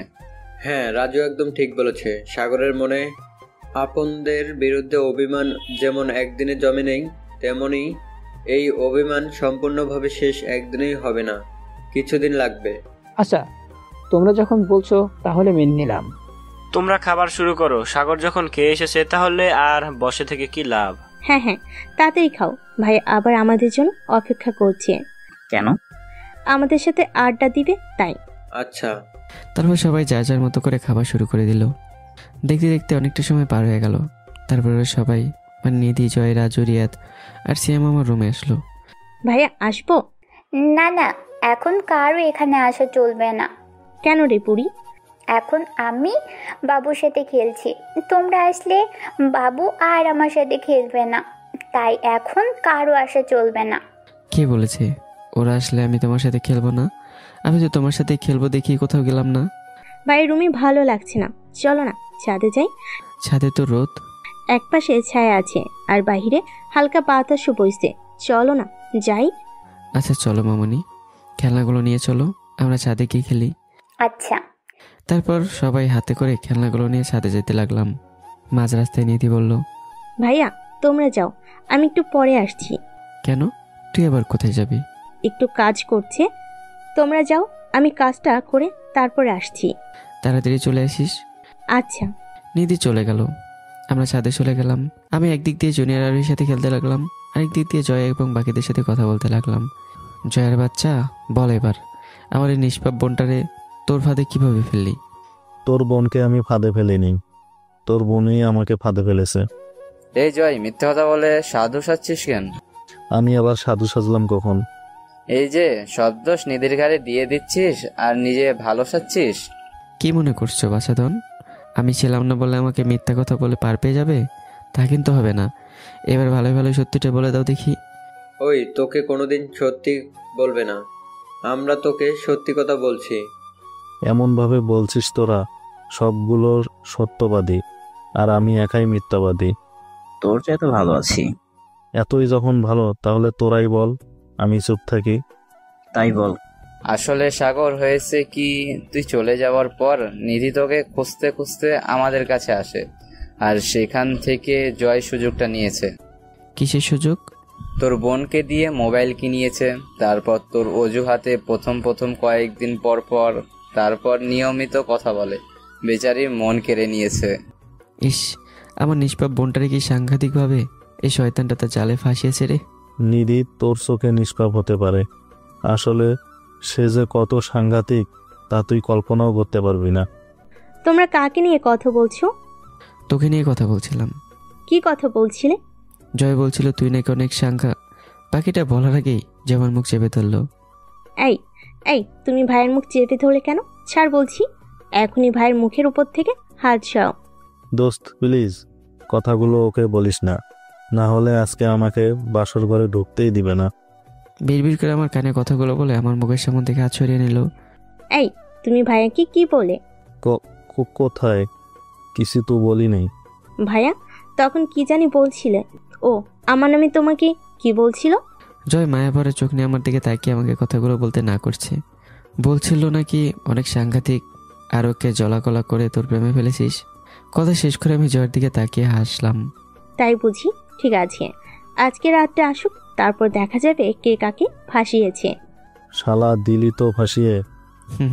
নিধি, তুই কি কাজ করতে গিয়েছিলি? বৌদিকে ডাকতে গিয়েছিলাম। ও, সে কোথায়? তাকে তো দেখতে পাচ্ছে না। এই যে। নিধি সামনে থেকে সরে গেল। নিধির পিছন থেকে আরোহী বেরিয়ে আসলো। আরোহীকে দেখে আমি কিছু না বলে চুপ করে চলে যেতে লাগলাম। তখন নিধি আমার হাত ধরে বলল, ভাইয়া চলে যাচ্ছ কেন? এমনি ভালো লাগছে না। তুমি না বলে সবার সাথে কথা বলবে, এখন সবাইকে ডেকে তুমি চলে যাচ্ছ? তোরা কথা বল, আমি অন্য এক সময় কথা বলবো নি। কথা শেষ করে আমি যে চলে আসতে যাব, তখন আরোহী এসে আমার সামনে দাঁড়ালো।